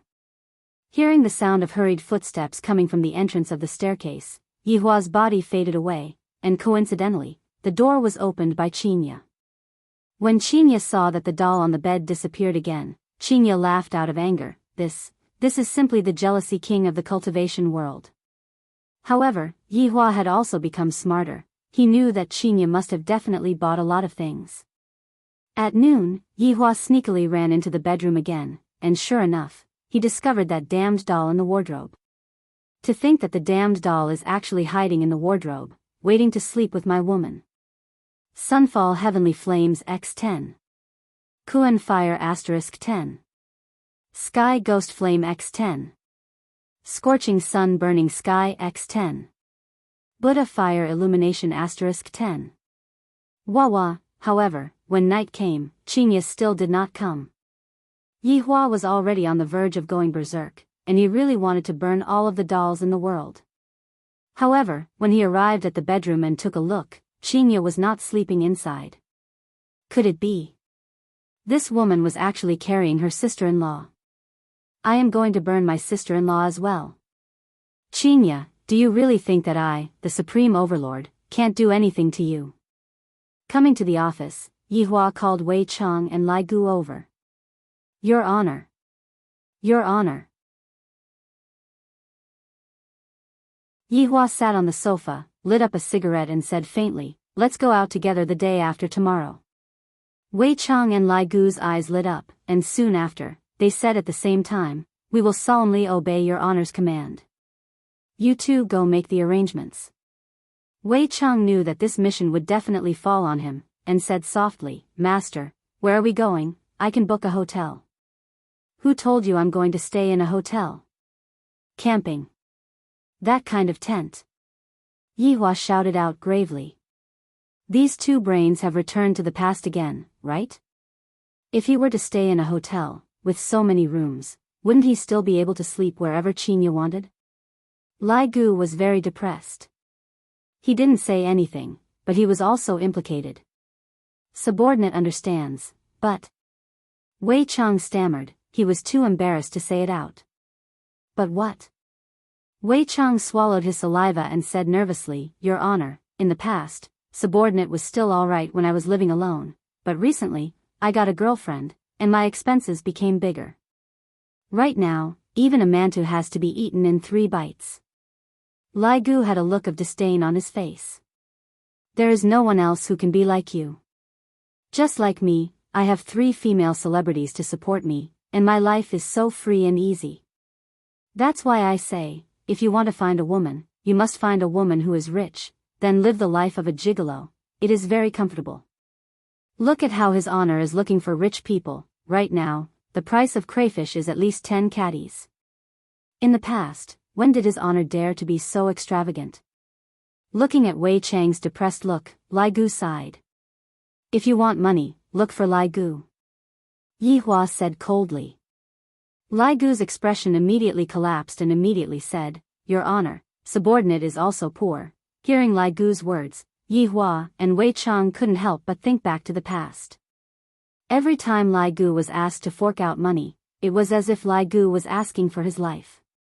Gold had almost piled up into a mountain, and Lai Gu still said that he didn't have money. Noticing His Honor's threatening gaze, Lai Gu immediately changed his words, Your Honor, subordinate still has a bit of money. Wei Chang, in the future, look for Lai Gu for all of the expenses. Right now, the business of the bar is getting worse day by day, all of you should save some money. Yihua said faintly. Wei Chang probed, What about madam? Upon mentioning Qinya, Yihua became unhappy and shouted out lightly, Can I even use that stupid woman's money? Why don't the two of you use your brains? This subordinate is slow-witted, this subordinate is also slow-witted. Yihua paused for a moment, then reminded, Are the two of you going to bring people with you the day after tomorrow? This subordinate will only bring little Tang along. I only have 3 celebrities with me, so I need someone to wait on me. Wei Chang looked at Lai Gu in disbelief. This bootlicking skill is truly not bad. Little Tang is a waitress, she can also be responsible. Wei Chang added. Yihua nodded his head, It's good that you have this intention. Wei Chang, you have to remember, don't buy too many tents, 3 tents is enough. Wei Chang was shocked, 3 tents. His Honor and Madam will definitely be one, Li Gu and his 3 celebrities will be won, then I and Xiao Tang, his honor is wise. To actually empathize with his subordinates so much, I am moved to tears. I will solemnly obey his honor's command. Wei Chang said excitedly, even his tone was trembling. Yi Hua waved his hand, all of you can go back. Yes. Yes. After the 2 subordinates left, Yi Hua lied on the sofa and covered himself with a blanket. Why do I feel so miserable? Qingya, just you wait. As for Qing Yutong, Yi Hua definitely won't bring her along. What if Qingya sleeps with her little sister? Wouldn't this flawless plan of mine be ruined? Wanting Qing Yutong to cooperate with me is extremely easy, I just need to spank her butt and add meat in one go. Qing Yutong will happily agree to it. As long as I give her meat to eat, she will do anything. During dinner time, Qing Yutong rubbed her head and said, Big sister, I won't be going tomorrow, my head hurts. What's wrong? Qingya asked concernedly. I might have caught a cold. I told you to play less games, but you didn't listen. After finished speaking, Qingya went to look for medicine. You are already so old, yet you are still making me worry. Qing Yutong blinked her beautiful eyes towards Yi Hua, and Yi Hua silently nodded his head. Her acting is not bad, as expected of a movie empress. Qing Yutong endured the pain in her chest and ate the medicine. Big sister, you too can play at ease, I will look after the house. Qing Yutong said weakly, feeling as if she was going to die. Yi Hua felt that this was a bit exaggerated. As expected, looking at her little sister's appearance, Qingya said with concern, I think I will stay at home and take care of you. Yi Hua's heart sunk. Qing Yutong also knew that her acting just now was over the line. Her tone became a bit calmer, Big sister, I will be fine after sleeping for a while. Furthermore, I will be starting my live stream next week, I have to properly practice my skills. Qingya knocked onto her little sister's forehead petulantly. You are already so sick, yet you are still playing games. Let's see how you will be tomorrow morning. Although she was working together with her brother-in-law to lie to her big sister, the look of concern in her big sister's eyes really made Qing Yutong feel very touched. Qing Yutong could be seen hugging onto Qingya and said tenderly, Big sister, you are the best. Qingya smiled, caressed onto her little sister's beautiful hair, then looked at Yi Hua who was silently eating.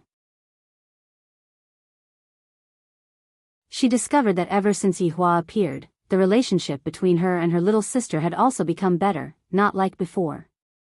Everyone, rest early today. Yi Hua said faintly, then walked back to the office.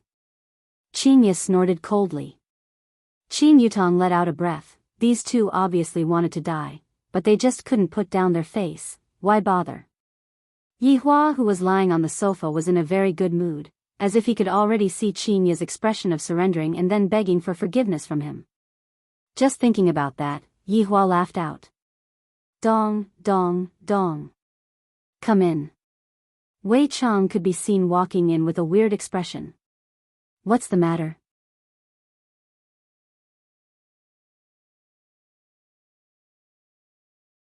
Chapter 137.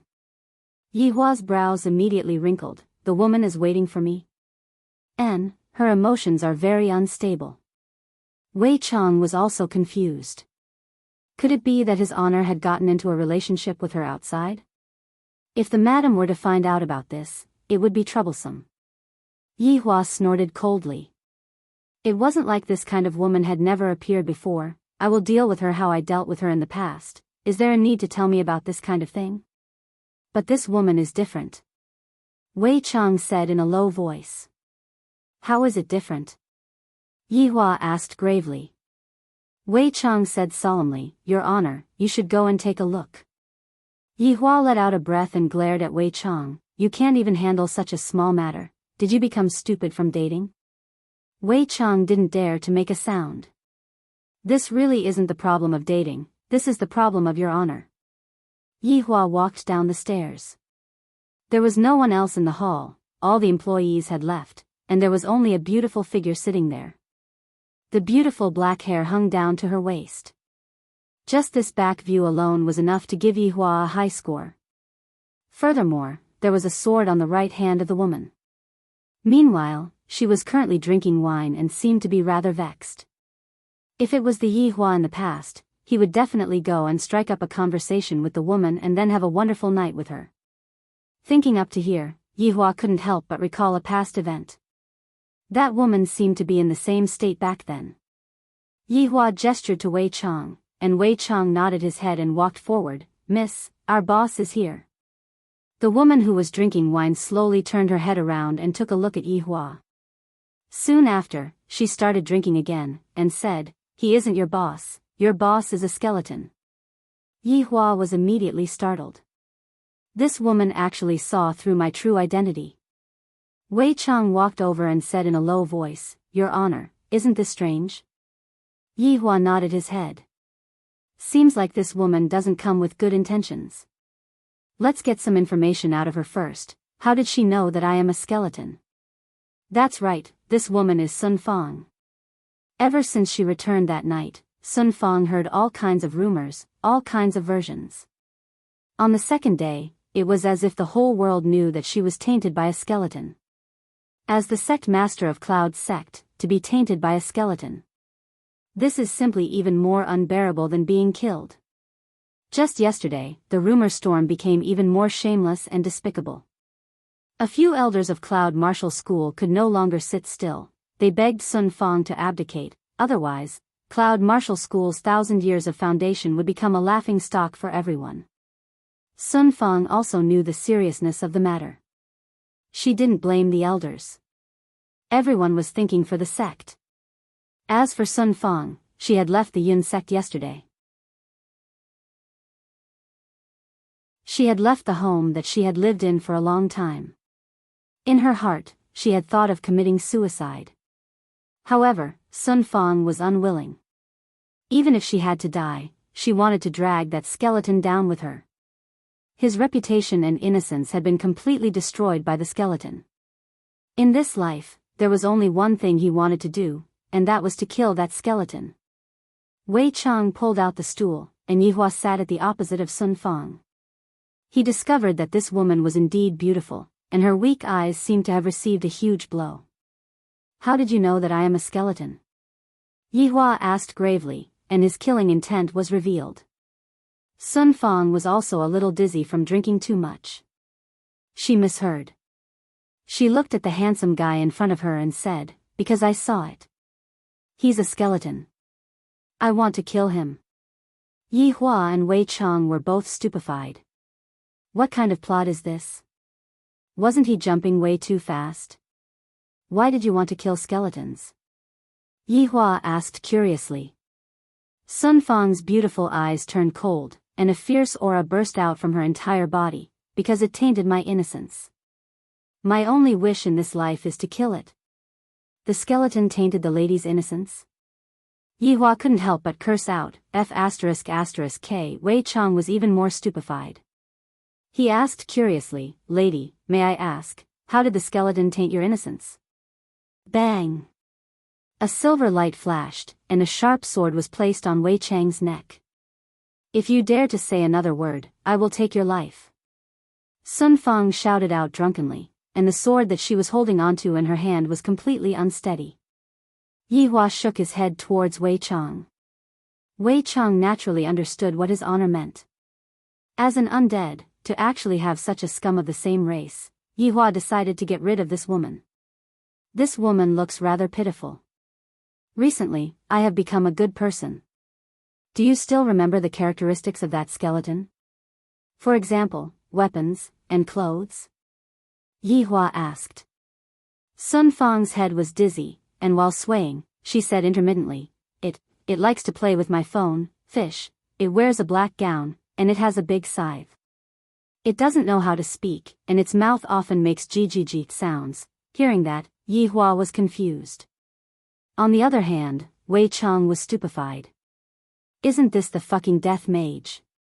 The evil spirit that I summoned actually tainted a human woman. How is this possible? It is just a skeleton, how did it do that? Your Honor, subordinate has a matter to report to you. Wei Chang said in a low voice. Yi Hua silently nodded his head, and conveniently called Lai Gu over.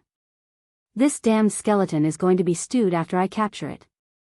Your Honor, the skeleton that this woman is talking about, it is one of us. Wei Cheng finally spoke out, and immediately, he felt that his entire body had become light. Yi Hua and Lai Gu were both stupefied. It is an evil spirit that subordinates summoned out to handle some matters. Wei Cheng continued. After a moment of astonishment, Yi Hua said faintly, since it is one of us, then forget about it. However, we have to make things clear, if both parties are willing to do it, then we can just chase it away. If it is a one-sided forceful act, then we have to ask it to take responsibility. For it to even come to my place to cause trouble, what is this? Your Honor is right, I will call it over right now and have it confront this lady face to face. Wei Cheng felt that it should be like that, just that. I really don't understand, how did a skeleton taint a human? Lai Gu said in a low voice, damn, is the evil spirit that you summoned so good at flirting? Even I have some thoughts about this woman. Lai Gu, how can you not be disgusted, to think about my little brother's woman? TSK, I was just joking, look at how anxious you are, I am a man who has mysophobia. Wei Cheng chuckled. What a neat freak. Everyone moved to the toilet, and Wei Cheng began his daily summoning, Death Mage. Under the overhead bridge, it was still the same position, it was still the same black gown, and it was still sitting on the side of death. The only thing that changed was Death Mage's phone. From a 10,000 yuan phone to a 1,000 yuan phone, even if it was late at night, Death Mage was still struggling. Bayu, bayubiu, the surrounding vagrants' ears were all filled with cotton. Suddenly, Death Mage stopped, and his body instantly disappeared. The surrounding vagrants felt that the flies in their ears had finally flown away, and all of them let out a breath of relief. Finally, they were able to sleep peacefully. In the toilet of the leisure bar. Can't you just choose a clean place to summon? Yi Hua said displeased. Wei Cheng said respectfully, Your Honor, be at ease, I have already cleaned up the place. Can I lick it? Lai Gu pouted his mouth and said. Right at this moment, a black figure appeared. Death Mage went into a daze for a moment, and soon after, he didn't even dare to think anymore and kneeled onto the ground, Your Honor.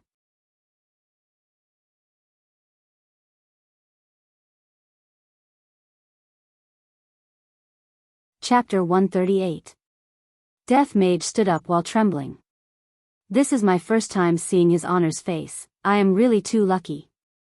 I am too excited.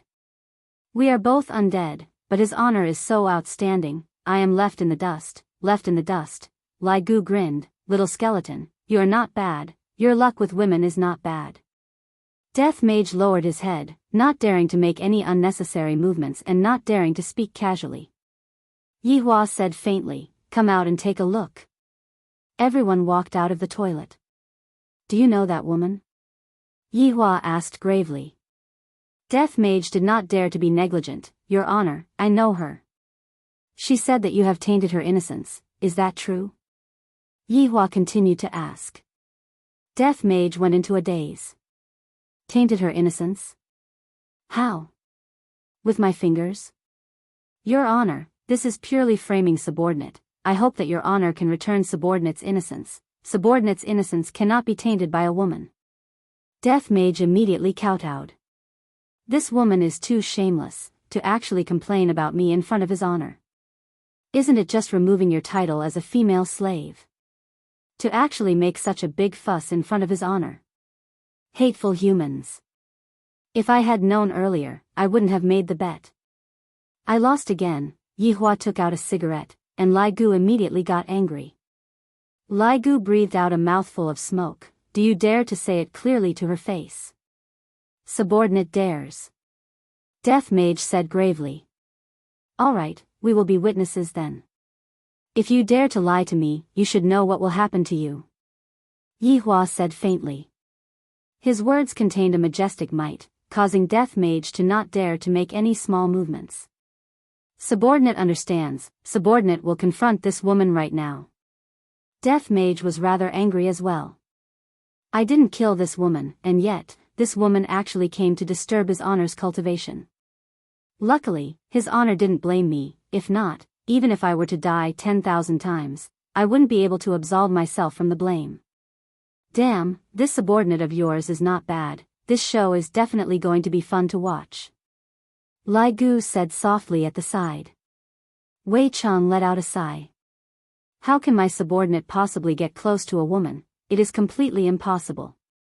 Death Mage could be seen walking over slowly and stopped 5 meters away from Sun Fang. Sun Fang turned her head and looked towards Death Mage, and the two's gazes intersected in the air. Confirmed gaze. I met the right person. When Lai Gu saw the gazes of the two of them, he couldn't help but sing out slowly. That feeling of deep affection seemed to be reminiscing about his mother dragon. Sun Fang was already drunk to the point of dizziness, but when she saw that skull face, her blurred eyes instantly surged with killing intent. Without saying anything, she raised her sword and rushed forward. To a person who was already drunk, their brain might be able to move, but their body would not be able to keep up with the rhythm. As a result, Sun Fang directly pounced into Death Mage's embrace. Wei Chang stretched out his hand and covered Lai Gu's eyes. Children shouldn't look. Lai Gu immediately slapped Lai Gu's hand away. What? You want to monopolize such a good show? What if she wants to take off her clothes? As expected, this is a good show. Yi Hua muttered. Death Mage was alarmed. This feeling doesn't come from the woman, but from his honor who is at the side. Sun Fang was feeling dizzy, and the long sword in her hand had already fallen onto the ground. Her small fist landed onto Death Mage's chest. Yi Hua and his two subordinates went into a daze. Why does this action seem so familiar? I'm going to kill you. I'm going to kill you, you skeleton, to actually forcefully kiss me and destroy my chastity. I'm going to kill you. Not only did this kind of tone not have any lethality, it was more like a woman who was acting coquettishly. For example, Yi Hua was able to sense that Qingye would often say some unrealistic things. This time, Wei Chang finally understood what was going on. It seems like it was his subordinate who forcefully kissed another woman, and the other party was the kind of woman who viewed chastity as her life. I'm going to kill you. While speaking, Sun Fang became drunk. To her, the past few days were too tiring. Yi Hua brought Wei Chang and Lai Gu over and said, Do you know your crime? Death Mage was greatly startled and immediately knelt down. Your honor, please spare my life. Subordinate only lowered my head. She didn't resist, and subordinate didn't destroy her chastity. Then, before you kissed her, did you get the other party's permission? Yi Hua asked gravely. Death Mage actually started sweating, and after a while, he said, Subordinate knows his crime. Yi Hua snorted, and Wei Chang and Lai Gu immediately stood there obediently. I have already told you two before. We are here to cultivate our humanity, and we have to look at things from a human's point of view. How could you go and forcefully kiss someone without getting the other party's permission? Fortunately, you are my subordinate, if not, would have stewed you. Yi Hua gave out a severe criticism. Is it glorious for something like this to be spread out? For a subordinate to have to forcefully kiss a human, and that human came to me to reason with me, if this was to be spread out, where would my face be? Death Mage was exulted. Thank you, your honor, for not killing me. Tell me what happened once. Lai Gu, bring the hops over. Yi Hua sat down and said. Wei Chang added, I want the melon seeds too. Death Mage stood up and wanted to throw the woman who was in his embrace out, but in the end, he was stopped by his honor's gaze. Yi Hua said faintly, as an undead, you have to dare to take responsibility for what you have done. Since you have destroyed the other party's chastity, and the other party also came to me to reason with me, I will not be biased towards anyone. From today onwards, you will have to take good care of this woman. Your honor. Death Mage really wanted to cry. Why did I end up in such a situation? I can't even protect myself, and I still have to bring a woman along. Are you thinking of disobeying my orders? I don't dare. Lai Gu brought over the hops and melon seeds, and Yi Hua said faintly, Tell me what happened once. In the following half an hour, Death Mage began his performance. Especially when it came to the climax, he was simply unable to control himself. "Your Honor, this woman is too shameless," she coveted subordinate's appearance, and in front of everyone's eyes, she even said that subordinate secretly kissed her. "And now, because of this, she even came to Your Honor and disturbed Your Honor's sleep time." Subordinate blushed with shame. "I hope that Your Honor can retract your orders. This kind of woman is truly not to be trifled with." After finished speaking, Death Mage lowered his head. "Just now, I had already fought for my final chance. If I am still unable to get rid of this woman, then I will just accept my fate." Yihua did not say anything, and was currently thinking about another problem. This woman's background is not small. She is actually the sect master of Cloud's sect. I reckon that I will be able to use her in some way in the future. For a woman like this to be compatible with my subordinate, just that, for me to make my subordinate use the honey trap, this is truly making things difficult for me. What do you two think? Yihua asked Wei Chang and Lai Gu. The two's hearts sunk. It's time for the exam again. I forgot to draw circles in the past. After a long while, Wei Chang said solemnly, "Your Honor, subordinate feels that it is better to destroy a temple than to destroy a marriage. Since this sect master has taken a fancy to my subordinate, as the sect master, as the sect master, should be happy." Hearing what Wei Chang said, Lai Gu's eyes shone. "Your Honor, what gluttonous monster said is extremely true. This is a love that transcends races." However, when Lai Gu finished speaking, the three went into a daze. Soon after, they looked towards Death Mage's face, then looked towards Sun Fang, who was in Death Mage's embrace. This fellow actually used his real body to make a human woman fall in love with him, and furthermore, the human woman is a beautiful female sect master. This female sect master's taste is rather unique. If Yihua and the others were to reveal their real bodies, I reckon that other people would probably faint from fright. Yihua coughed lightly. He did not want to lecture his two subordinates and said, "It is already quite late, this matter is decided, all of you can go back to your places now." After finished speaking, Yihua turned around and went upstairs. "My little brother's woman has already come to look for me, and my little brother's woman is even more so, and yet, my woman is acting like that."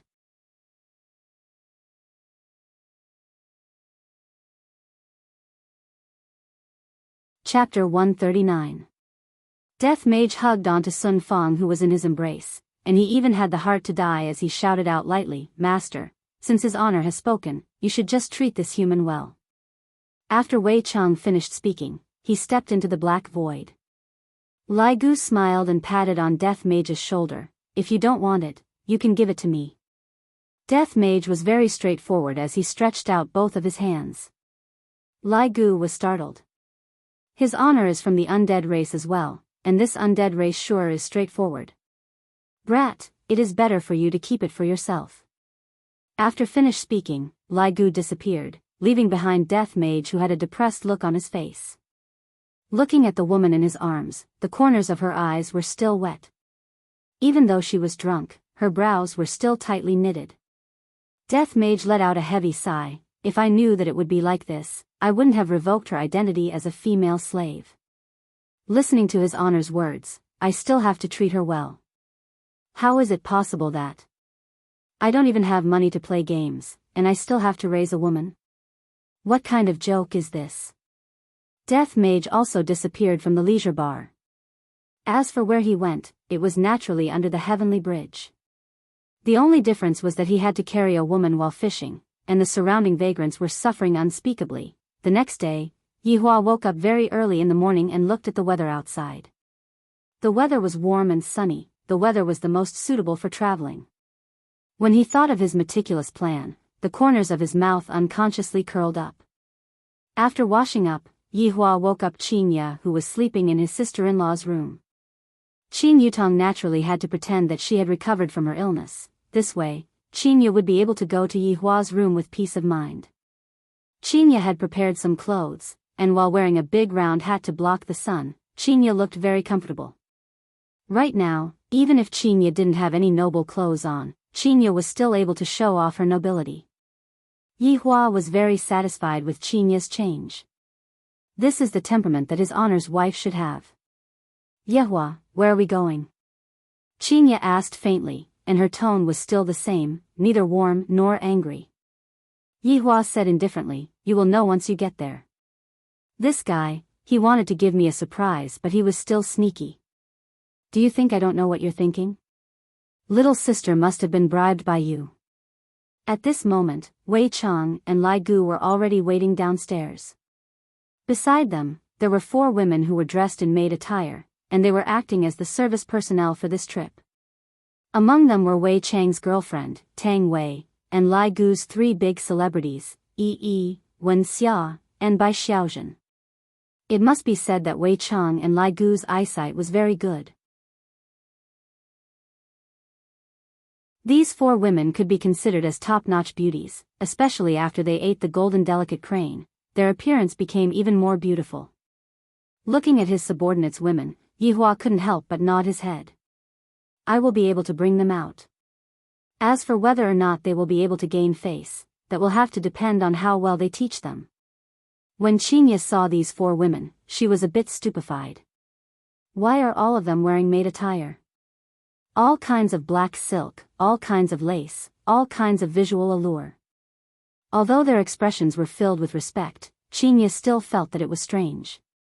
Even Xiao Tang is among them, and why do those 3 women look so familiar to me? Boss, lady boss. The people below shouted in unison. Yi Hua gladly accepted it, and although Qinya was stupefied, she still accepted it.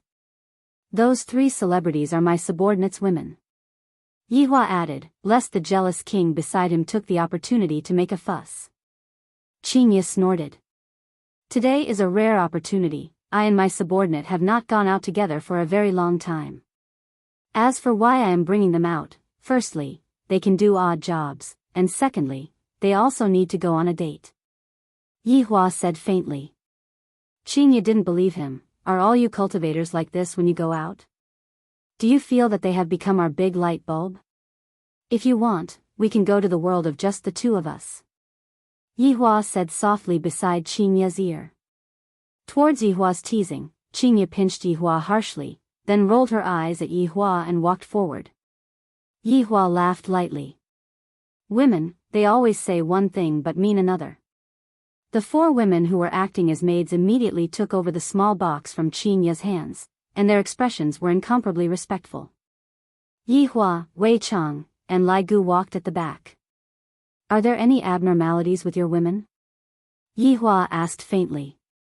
Your Honor, don't worry, they are able to fight, defend, and deal damage. Lai Gu laughed.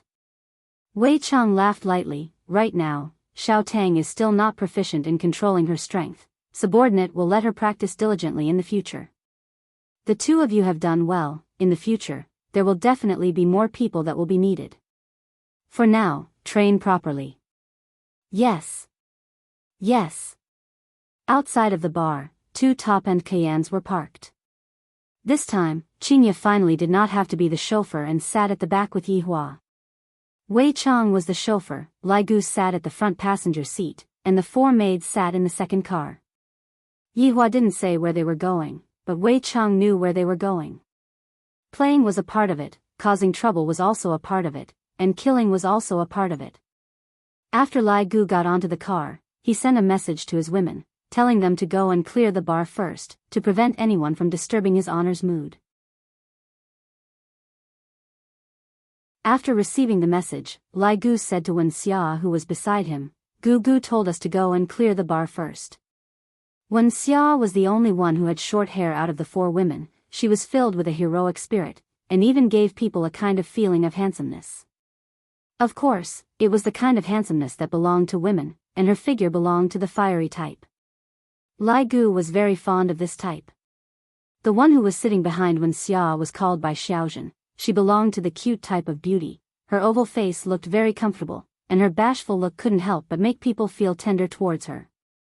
As for Tang Wei, there was no need to talk about her. She belonged to the pure type of girl. Perhaps it was because she wasn't familiar with Lai Gu, or perhaps it was because she saw the 3 celebrities. She was a bit nervous. Clear the bar. A trace of an evil smile appeared on the corner of Wenxia's mouth as she stepped on the accelerator, and like an arrow that left the bow, the top-end Qian shot out. Tang Wei immediately grabbed onto the handle of the car. I feel that they are very ferocious. They are completely different from what I see on television. In the beginning, Tang Wei was actually very nervous. Uncle Wei asked me to come over and act as the boss's waiter, and I felt that it was quite an honor. However, when I thought about how I am the only one coming over, I became a bit nervous, afraid that I would do something wrong.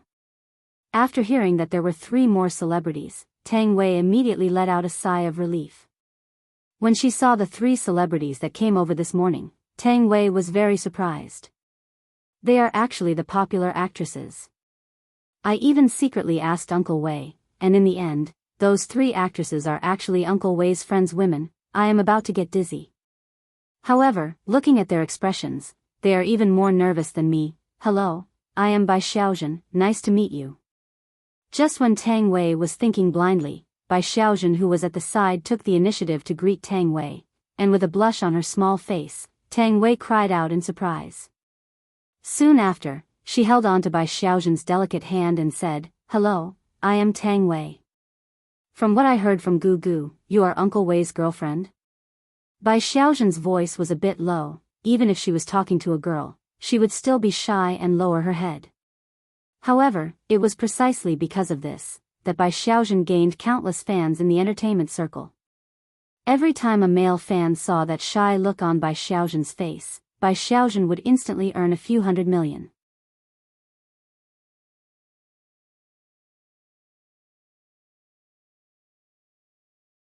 Chapter 140. You guys know about this too? Tang Wei also became a bit shy, and a blush slowly climbed onto her neck. Wenxia, who was driving, stretched out her hand and said coolly, "Wenxia." Tang Wei immediately held onto her hand. "Hello." She turned her head and smiled sweetly. "Hello Tang Wei, my name is Iran." "Hello." Tang Wei was a bit overwhelmed by the favor, so they are actually very amiable and approachable. "You are thinking too much, isn't it all because of your Wei Chang's woman?" When Xia still smiled gently. "Xiao Tang, we are friends in the future, we need to walk around more often." What big sister Iran said is right. Tang Wei was the youngest among the 4, so it was normal for her to address the other 3 as big sister. Bai Xiaojun said weakly, "Tang Wei, are you prepared? We are going to clear the place later." "Do we need to prepare for clearing the place too?" Tang Wei asked innocently. When Xia said calmly, "Clearing the place is equivalent to killing." Tang Wei was immediately stupefied, while Bai Xiaojun seemed very shy, but her pair of beautiful eyes were flickering with excitement. Don't think that only Yi Hua was instilling crooked logic into Qinya. Lai Gu was the same as well, and his brainwashing was very successful. However, this time, it was a rare opportunity for him to pull all of the women out to train and see the effect. In actuality, Wei Cheng also had the same intention. Tang Wei's temperament was still too kind, and this was not a good thing. Coming out today was to let her train her courage. Yi Hua's car drove at a moderate speed, and when Qinya saw the car behind them speeding away, she asked curiously, "It is very dangerous for them to drive so fast." Lai Gu smiled, "Madam, don't worry, they know what they are doing. What are they in a hurry to do? Isn't it good for them to go together with us?" Qinya asked. "Madam, they are going over first to prepare." Lai Gu explained carefully. His mood was pretty good. Yi Hua said faintly, "Why would there be so many questions?" Qinya snorted, "Can't I just ask out of curiosity? He really acts like a big boss no matter where he goes." I feel that my mental state is also developing towards this direction. Very quickly, they got on the highway. Qinya was very curious where Yi Hua was going to bring her to play, and as she thought about it, she got a bit sleepy and gradually fell asleep. Yi Hua took a look at Qinya. Only a sleeping Qinya is capable of making one feel tender affection for her. Seeing that Qinya was slowly falling to one side and was about to touch the door frame, Yi Hua stretched out his hand and held onto Qinya's forehead, then lightly hugged onto Qinya's shoulder and let Qinya use his shoulder as a pillow. Qinya, who was asleep, pursed her lips and hugged onto Yi Hua's arm. Because if I don't hug onto something, I will feel that something is missing. Drive it steadily. Yihua said faintly. Wei Cheng, who was driving, nodded and controlled the speed at 100. Damn it, it's been a few days, and I can finally hug this stupid woman. Today is really a good day. 2 hours later, they got off the highway, entered the village road, and then turned into the mountain road. They drove through the forest for half an hour. If there were people, they would sometimes see flying cars. Not long later, they finally arrived at their destination. At this place, there was a waterfall that wasn't big nor small, and the water droplets that splashed out from the waterfall were as fine as dust and smoke. As the water droplets floated in the air, they formed a mist that covered the forest with a layer of thin veil. At first glance, an extremely beautiful rainbow could even be seen. The water quality of the water here was not something that the water quality in the city could compare to. If one were to look carefully, one would even be able to see fishes swimming at the bottom of the water. Presumably, the meat of the fishes would be delicious and delicious. For maids could be seen to have arrived at the scene a long time ago, and all of the facilities were already prepared. Tents, chairs, dining tables, cooking utensils, food, etc. were currently standing in a row to welcome them. However, just an hour ago, the scene here wasn't this peaceful. 1 hour ago, Big Sister Xia, are we lost? Tang Wei, who was sitting at the back, asked curiously. She opened up her phone and took a look at it, then said, "We aren't." Gugu had already come over to take a look. "We have arrived," Wen Xia said coldly as she stepped on the accelerator. Tang Wei took a look and immediately cried out in surprise, "Big Sister Xia! There is a waterfall in front of us, quickly! Quickly stop the car!" Amidst Tang Wei's screams, the Qian flew out from the top of the waterfall. Other than Tang Wei, the other 3 women felt that it was very exciting. Bang! The entire car unreasonably landed at the bottom of the waterfall, and Tang Wei had yet to come back to her senses.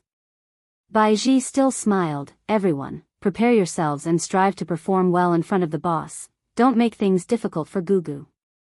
"You are still right, although it is just a simple outing." Gugu said that it is also a part of the boss test. Wen Xia loosened the seatbelt and took out a mirror to take a look at herself. "I better not lose face as a man in front of the boss." Tang Wei was completely stupefied, not understanding what they were talking about. "What are you all talking about? Why don't I understand what you all are talking about?" Tang Wei asked confusedly. Bai Xiaozhen said tenderly, "Tang Wei, you will know after we get off the car." While feeling puzzled, Tang Wei got off the car along with the 3 women. Sizing up the surroundings, "I feel that it is indeed not bad. This is a good place for camping. For such delicate and beautiful women appeared in the depths of the forest, and furthermore, they were dressed so alluringly. All of them were dressed in black lace-made attire, and their long legs were dressed in black stockings, and the stockings were even the kind that had a net on them. On their feet, they were wearing high heels, and their long legs were vividly displayed. Immediately, countless sounds of saliva being swallowed rang out from the surroundings. Bang! Bang! Bang! In an instant, countless figures descended from the sky, and the way they appeared was extremely shocking. Wherever they landed, the ground would be stepped on, and from this, it could be seen how valiant they were. Tang Wei was a bit scared as she moved closer to the other 3 women. Around 100 people surrounded the 4 women in the center, and all of these people were dressed in different styles. Some were dressed in ancient style, some were dressed in modern style, and there were even some who wore bell-bottoms. However, the only thing that all of them had in common was their gazes. They wished that they could swallow the 4 women in front of them. A handsome man could be seen flinging his bangs as he walked out with large strides. "I am Extreme Will Pavilion's big disciple, Sun Wei." "You all, who are you all?" immediately revealed a delicate and weak look as she hugged onto Wen Xia's arm. Not only did this action not make others feel pity for her, even started laughing out loud, and his gaze revealed savagery. "Beauties, this place has long been taken over by us. Let's go then." As expected of a celebrity, when they start playing around, it would be great. Sun Wei immediately stopped. Beauties, don't be like this. I have just regained my single status, and I can see that you look pretty good. How about becoming my girlfriend? After saying that, he stretched out his hand, wanting to touch Rant's pretty face. However, before he could even touch her face, he flew into the sky like a cannonball and even lit up for a moment. Bai Xiaojun said shyly, I only wanted to give him a kick. I didn't expect that it would turn out like this. The surrounding men sucked in a breath of cold air. A delicate woman had actually kicked an adult man into the air, and this was not an ordinary kick. He flew into the sky and had yet to land.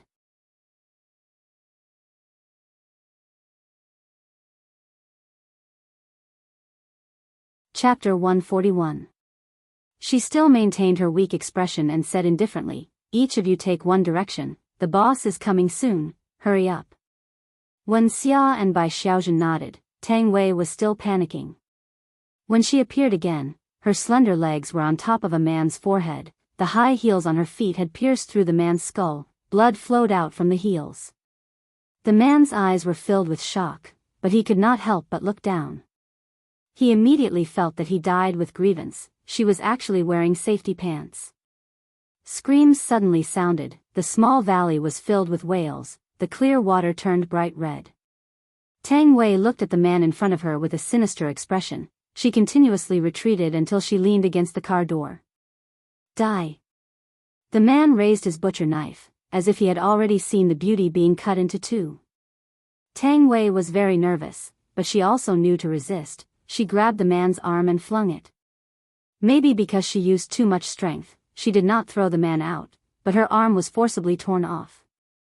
Looking at the arm that was spurting blood, a black mist flashed past Tang Wei's beautiful eyes, the gentleness on her face gradually faded, and was replaced with a fierce look. Kill. This was a completely one-sided situation. There was no possibility of turning the tables, not even letting anyone escape. The method was so cruel that even the heavens had to cover it up, unable to bear to look at it. In a few minutes, there was only one person left out of the few hundred people, and that person did not move at all. He was just a lackey that had just entered the sect, often boasting that he had a strong backing, bullying people in all kinds of ways. Knowing that this time they were going to cause trouble, he became even more terrible. In the end, before the matter even started, it came to them, when had they ever seen this kind of scene? They had only seen it on the television. Quickly come here, there is an honest person here, quickly come and bully him. Bai Xiaojun waved her pure white willow arms, her whole body was clean, not letting the dirty blood stick to her body. Ran, Wen Xia, and Tang Wei slowly walked over. The man was already scared to the point of peeing. He knelt on the ground with a plop. I will tell you everything. We are from the north. We are guarding here to ambush. I will tell you everything you want to know. Please don't kill me. She still walked over slowly, looking down at the man kneeling down. This is not important. Killing you is just to let the boss have some peace. Boss. The man slowly raised his head and looked at the woman in front of him. They actually had a boss. They killed so many people just to let the boss have some peace and quiet. Who was their boss? The man suddenly felt an itch on his neck. After the world spun around him, he saw his body kneeling on the ground. Where did my head go? Where did my head go? Why can't I feel the existence of my hands? No. I don't want to die. After dealing with the last one, he opened the trunk again. Let's split up the work. Don't dirty the boss's eyes. That was the situation an hour ago.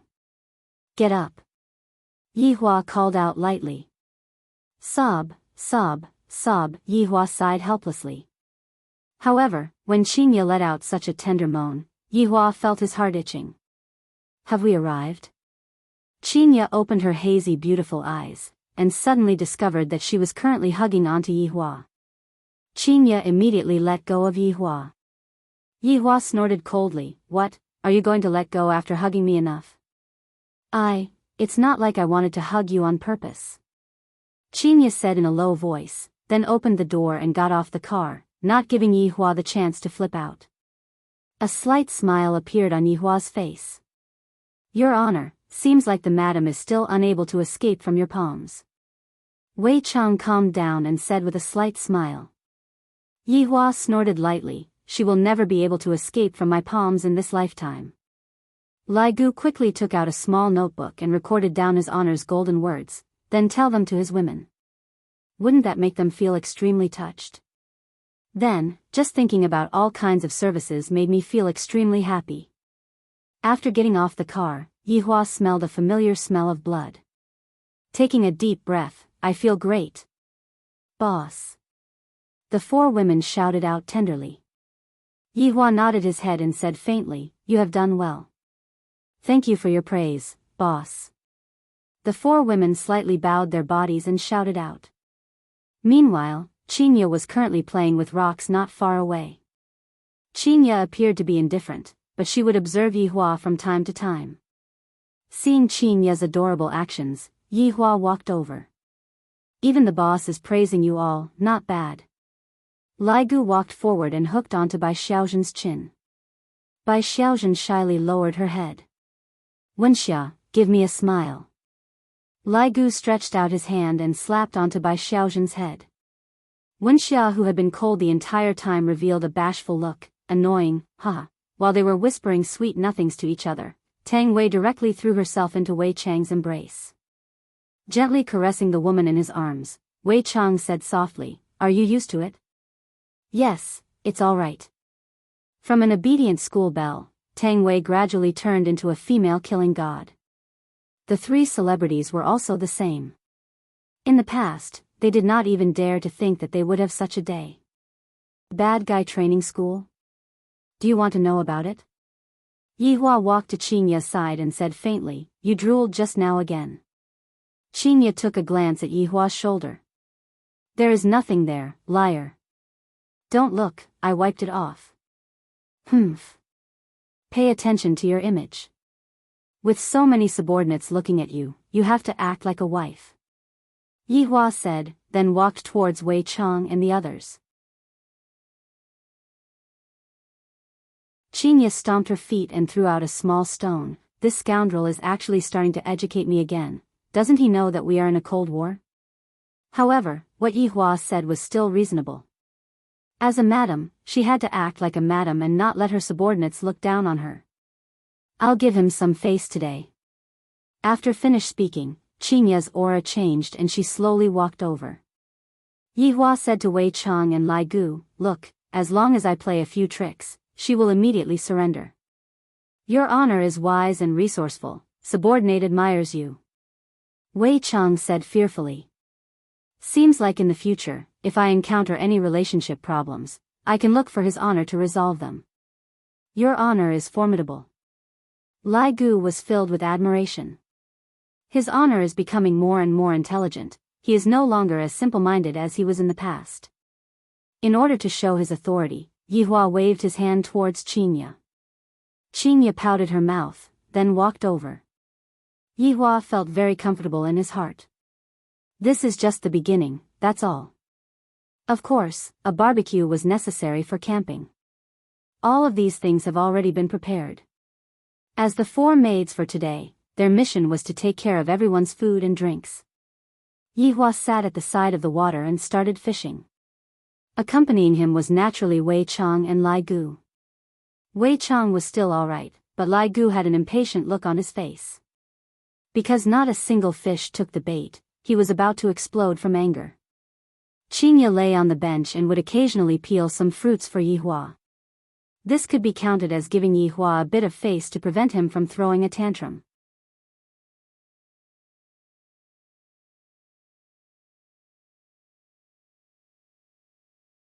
Chapter 142.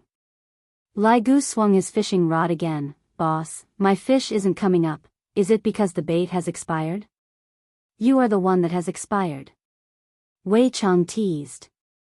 Although Qinya didn't say anything, she was still listening at the side. She felt that sometimes, they were like superior and subordinate, and sometimes, they were like friends, and Yi Hua played the leading role in the middle.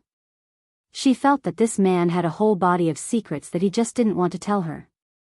A cultivator actually opened a bar in a remote alley, and his subordinates were even working as security guards in the bar. There was even a strange dog at that time, and who knows where it went right now. I reckon that it was stewed by someone. But their actions are too strange.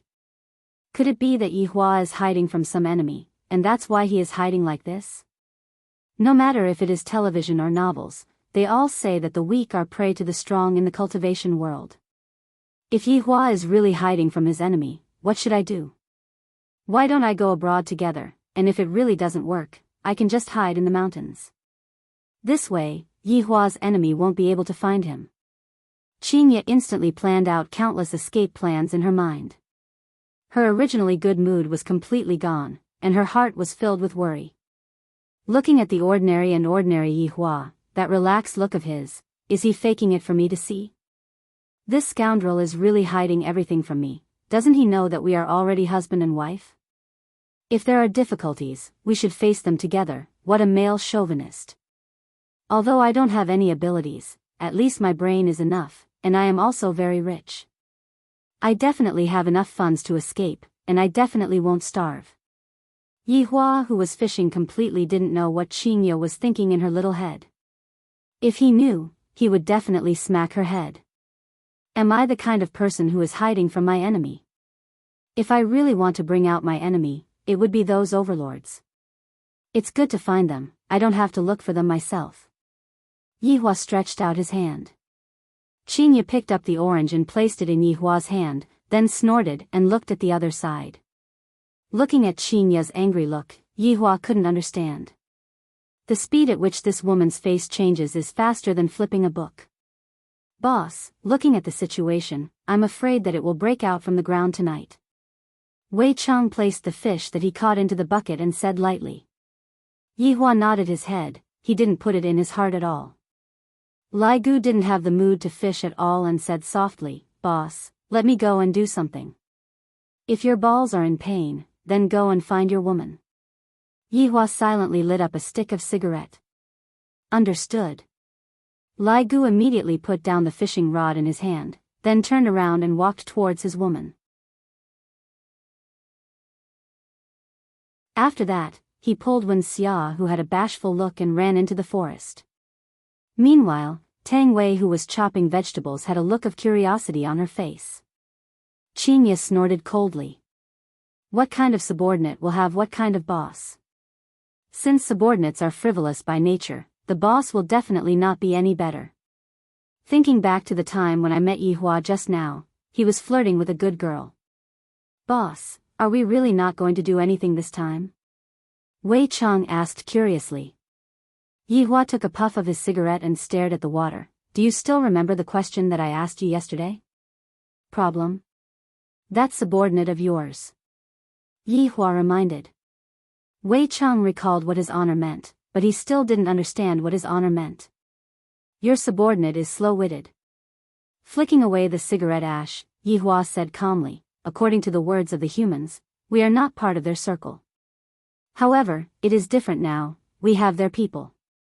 Boss, you're talking about that woman? Wei Cheng's eyes lit up. If that woman didn't appear, the two of you would have gone to play today. However, I have changed my mind. Wei Cheng still didn't quite understand and was very confused. Yi Hua continued, sometimes, humans will be unscrupulous in order to achieve their goals. Even if it means ruining a woman's innocence and making her wish that she was dead, if I were to make use of that woman, I would be able to pick up a butcher's knife and kill my own kind. How interesting would that be? Wei Cheng finally understood and said in submission, Boss is brilliant. Remember back then, how many humans were abandoned by their companions? If I had taken them in back then, they would have become a sharp sword. However, it is a pity that back then, I was too foolish, and the consequences were even more devastating. Speaking up to here, Yi Hua's voice became gloomy. Your Honor. We are also at fault, don't push all of the responsibility onto yourselves. As your boss, not being able to look at the big picture is a failure. Yi Hua let out a breath. After being a human for 5 years, only then did I understand what is called looking at the big picture. Thinking back to everything that happened in the past, I feel that I am just like a child playing house, very childish. Killing countless people is nothing more than silently killing people. Those supremes had indeed taught him a lesson. Wei Chang, this world is not that simple. Just treat it as a practice, so that in the future, you will be able to continue conquering the world with me. Subordinate understands. A trace of bloodthirstiness flashed past Wei Chang's eyes, and a scene had already appeared in his mind. His honor was standing in the center position, and behind him were the 7 sins from back then, and beneath his feet were all human skeletons. Have your little skeleton make preparations. Whether or not that female sect leader will be able to change sides will depend on him. Yihua flicked away the cigarette, but that was in his hand, then drew an arc in the air and landed on the surface of the water. Yes. Qingya pursed her sexy cherry lips. These two fellows are actually whispering to each other and acting so sneakily, they definitely don't have any good intentions. What kind of words can't be said in front of me? This is infuriating. Boss, the meat is already roasted. Tang Wei shouted out. Qingya, go and bring the meat over. Yihua shouted out. Not going.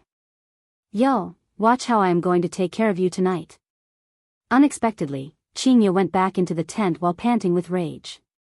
Yihua stood up and decided that there was no need to wait until night time. I am going to go and teach her a lesson right now on how to be a wife. The 3 maids first looked at the lady boss who went back into the tent, then looked at the boss who went back into the tent.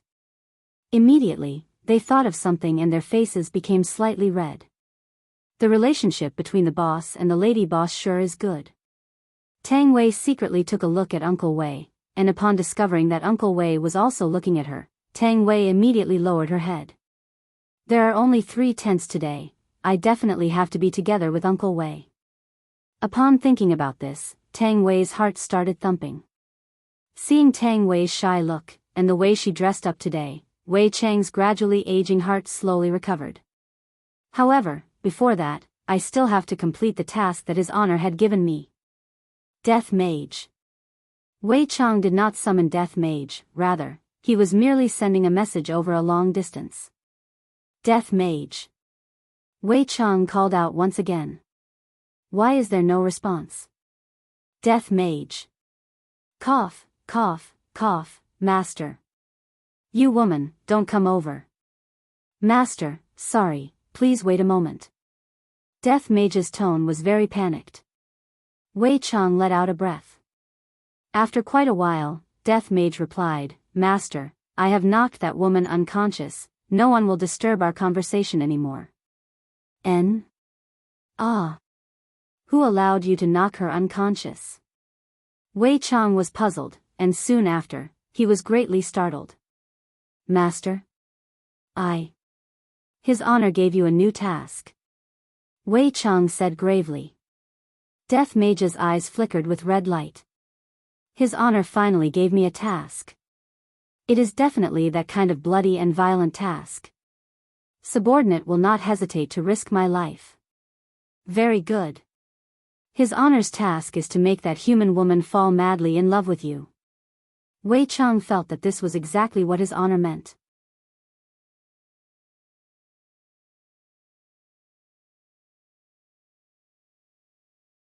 Chapter 143. Since you don't speak, I'll take it that you agree. There's a chance today. Take it. Wei Chang cut off the connection. On the other side, Death Mage had a stupefied look on his face as he looked at the woman who had fainted. Make her fall in love with me? Perhaps it was possible to turn her into a skeleton. After all, she was a bit ugly and not as good-looking as a skeleton. She was also uncomfortable to the touch because she was too fleshy and not hard enough. In the tent. Seeing that Yihua walked in, Qingya said coldly, Don't come in, get out. Yihua directly sat down and said faintly, This is my tent, why can't I come in?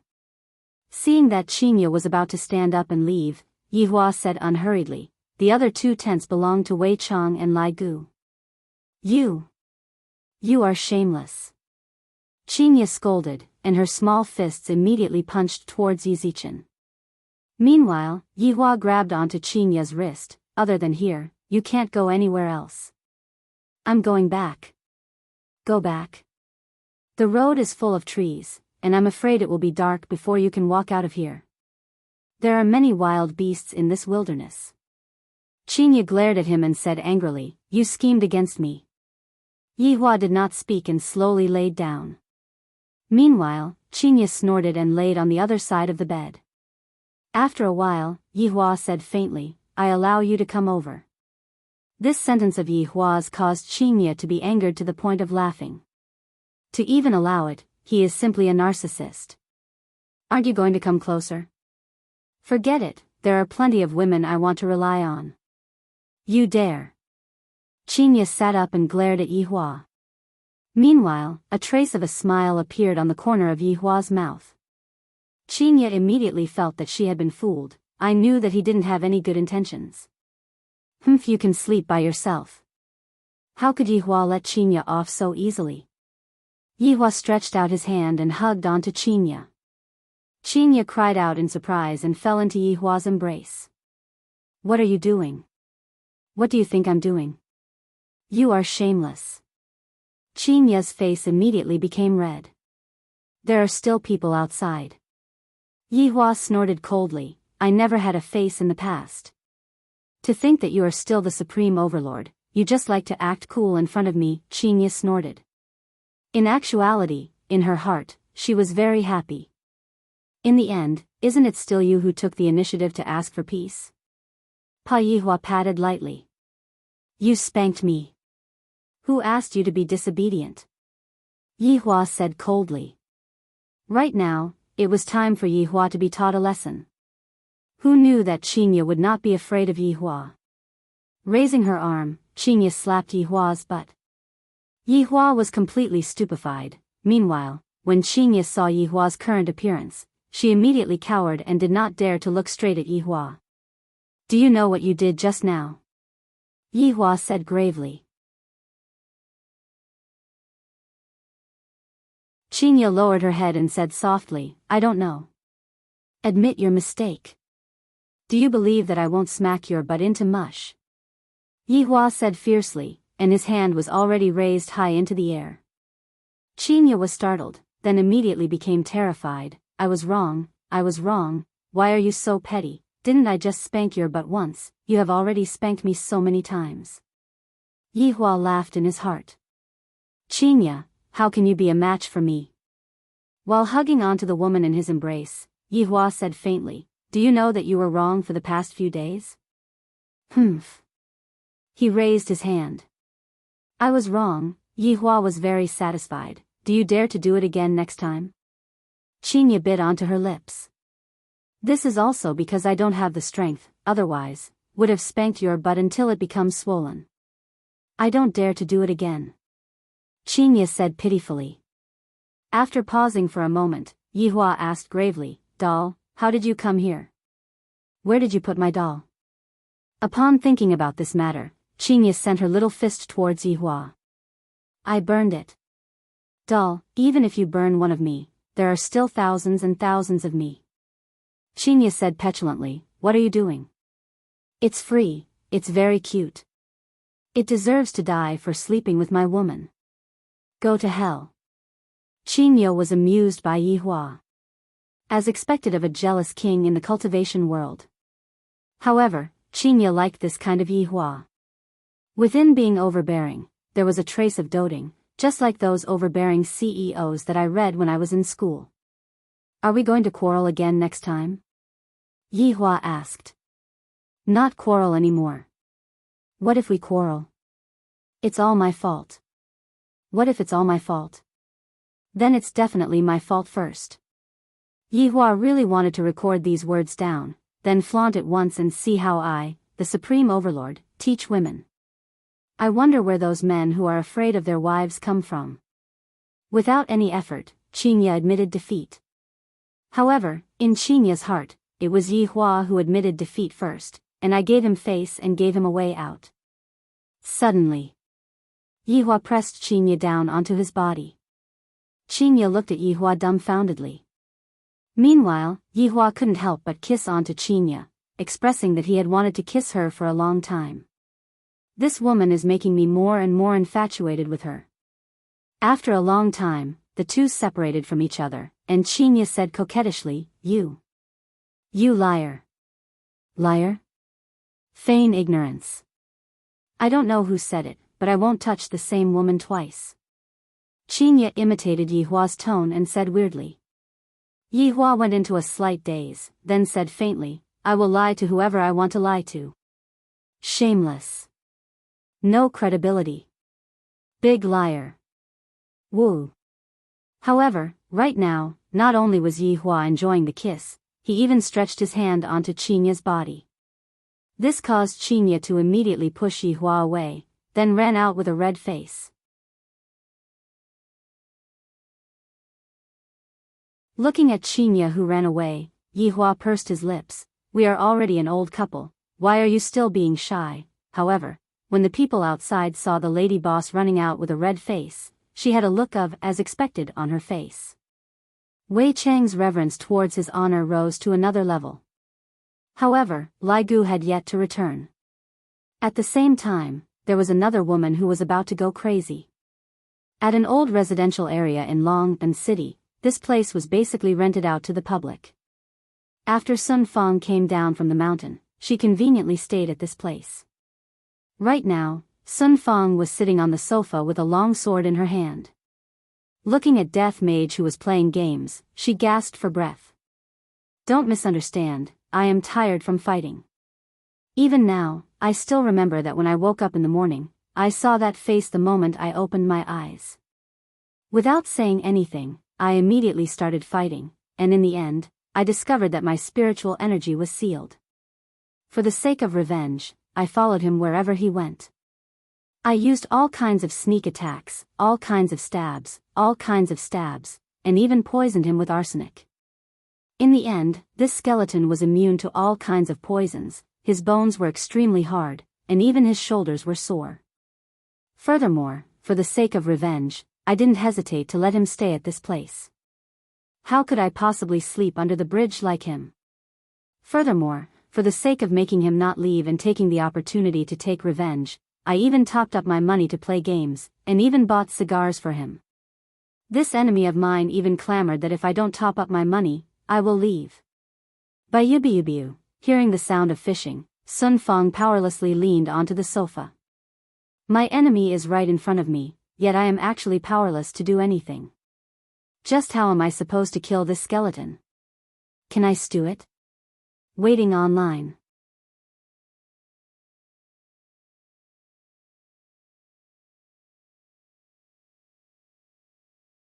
Chapter 144. GGG, Imperial Translation, it's time to top up. Death Mage picked up his phone and knocked on the screen. On the screen, it showed that his balance was not enough. Sun Fong was about to collapse. 2 hours ago, she had given him 500 yuan. Are you eating money? It's gone so quickly. He did not bring much money with him when he left the sect this time. He only had a few thousand yuan on him because he was bent on revenge. Seeing that the woman on the sofa did not have any reaction, Death Mage started typing on his phone. If you're not going to top up, I'm leaving. A blatant threat. So many young geniuses have come up the mountain to ask for her hand in marriage, but this sect leader has never bothered with them. But now, I'm asking a skeleton to stay. This is retribution. Sun Fong threw the phone on the table and coldly shouted, Charge. Death Mage was not courteous at all, and he immediately started transferring the money to the bank. His actions were done in one go, and it seemed like he had done this many times before. On the other hand, Sun Fong was very angry. Picking up her own sword, she fiercely chopped towards Death Mage's head until the web between her thumb and forefinger started bleeding. However, the black robe that Death Mage was wearing was not even cut open. Seeing that Death Mage had returned the phone to her, Sun Fong took it over. However, when he saw the balance on the card, it was as if he had been struck by lightning. 1 yuan. Sun Fong immediately snatched over Death Mage's phone, only to see that there were more than 10 gold coins, and he actually rushed all of them. Sun Fong covered her forehead and slumped weakly on the sofa. Then, she raised her sword and slashed again. As she slashed, she cursed, you bastard, I'll chop you to death. How dare you use my money to play games? You don't want to eat, but I still want to eat. I'll hack you to death. Ah. Bayubiubiu, Sun Fong was speechless. Looking at the cigars on the table, Sun Fong's gaze hardened. She took one out, walked into the kitchen, and took out a blue bottle from her backpack. Ecstasy powder. This poison was in the form of powder and could be added to drinking water. It could also be ignited and floated in the air. It was an essential medicine for killing and robbing people. Furthermore, it was extremely precious. Sun Fong did not want to waste it, but she had no other choice. He added the ecstasy powder into the cigar. Suck you to death, you bastard. After she was done, Sun Fong took a deep breath and walked out of the kitchen. Looking at Death Mage, who was playing the game with a serious expression, Yu Yang slowly walked over and stretched out the cigar in his hand. Without even looking at Sun Fong, Death Mage took the cigar and placed it on his mouth. Seeing that Death Mage did not have the intention to start a fire, Sun Fong let out a breath and calmed herself down. Picking up the lighter, Yu Yang personally lit the fire for Death Mage. The southern girl was actually reduced to lighting a fire for a skeleton. She really wanted to die. But he was about to die. Death Mage took a deep breath. Smoke had yet to come out from his mouth, but his body was already smoking. Sun Fong's gaze congealed. Looking at the drifting smoke, she seemed to have thought of something, and immediately covered her nose and ran towards the window. Fiercely opening the window, Sun Fong took a deep breath. She was so angry that she became muddle-headed. GGG, Imperial Translation, how fragrant. Cough cough cough. Sun Fong leaned against the window and coughed violently. She even coughed up blood. Death Mage played around and smoked whatever he wanted to, but he was completely fine. On the other hand, Death Mage himself was poisoned. Before he could take his revenge, he would die in front of his enemy. Most importantly, he had poisoned himself to death. Heavens! What did I, Sun Fong, do wrong to make you treat me like this? Death Mage took a look at the woman who was leaning against the window and thought to himself, this woman is too stingy. Didn't I just use a few coins from you? Just because of this, he wanted to commit suicide. Sun Fong turned around and glared at Death Mage. Even if I'm going to die, I'm going to turn into a ghost and kill him. Death Mage sighed powerlessly, then shot out a black fog from his bony finger into Sun Fong's body. Sun Fong laughed coldly. You don't need to do anything. This sect leader is going to die too. However, I won't let you off in this lifetime. At the moment of death, Sun Fong suddenly felt that her breathing was smooth. Her feet were no longer numb, and her hands were no longer sore. She could climb several floors in one breath. Why? Why must even death be exploited? Sun Fong threw herself on the sofa and cried loudly, looking so wronged and helpless. Bayubiubiu, there was nothing more important than fishing in this world. Beside the waterfall, Lai Gu had yet to return.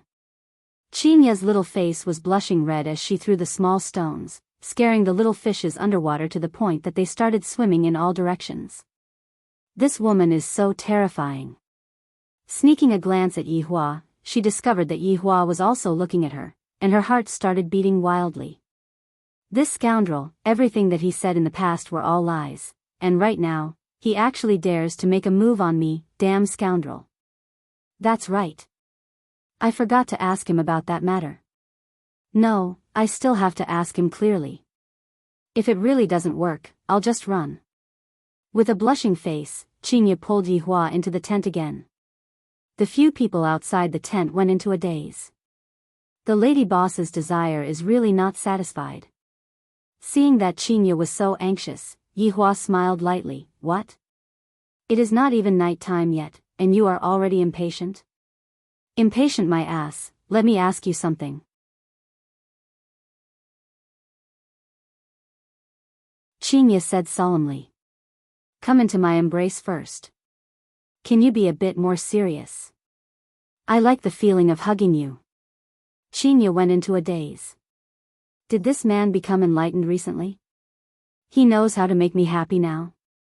However, being able to hear what Yihua said, Qinya still felt sweet in her heart. She shifted her body and leaned into Yihua's embrace. Meanwhile, Yihua lightly hugged the woman in his embrace and caressed her beautiful hair, feeling very comfortable. Didn't you say that you are going to take wedding photos? You choose a date. Yihua said faintly. Qinya smiled, her smile was exceptionally beautiful, and said tenderly, then, you better not regret it. Do I look like someone who will regret it? Bragging again. Yihua stretched out his hand and flicked Qinya's forehead. Why did you hit me again? I like it. Qinya rubbed onto her forehead and said earnestly, I have something to ask you. Speak. Are you being chased? Qinya sat up and looked at Yihua nervously. Meanwhile, Yihua was also stupefied by Qinya's question. I, the Supreme Overlord, am being chased? What a huge joke. However, looking at Qinya's nervous expression, Yihua decided to tease this foolish woman. Suddenly, Yihua's expression became downcast. Looking at Yihua's expression, Qinya knew that she guessed correctly. Yihua, don't scare me.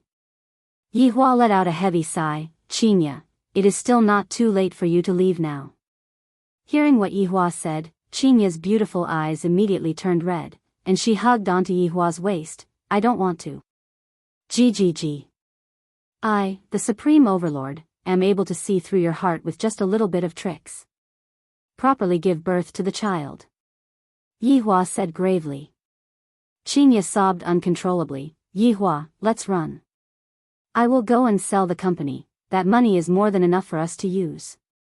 Yihua was slightly startled. I know that the company is very important to Qinya, and right now, Qinya is actually willing to sell the company for me. Lightly caressing onto the foolish woman in his embrace, Yihua said faintly, where are we going then? Anywhere is fine.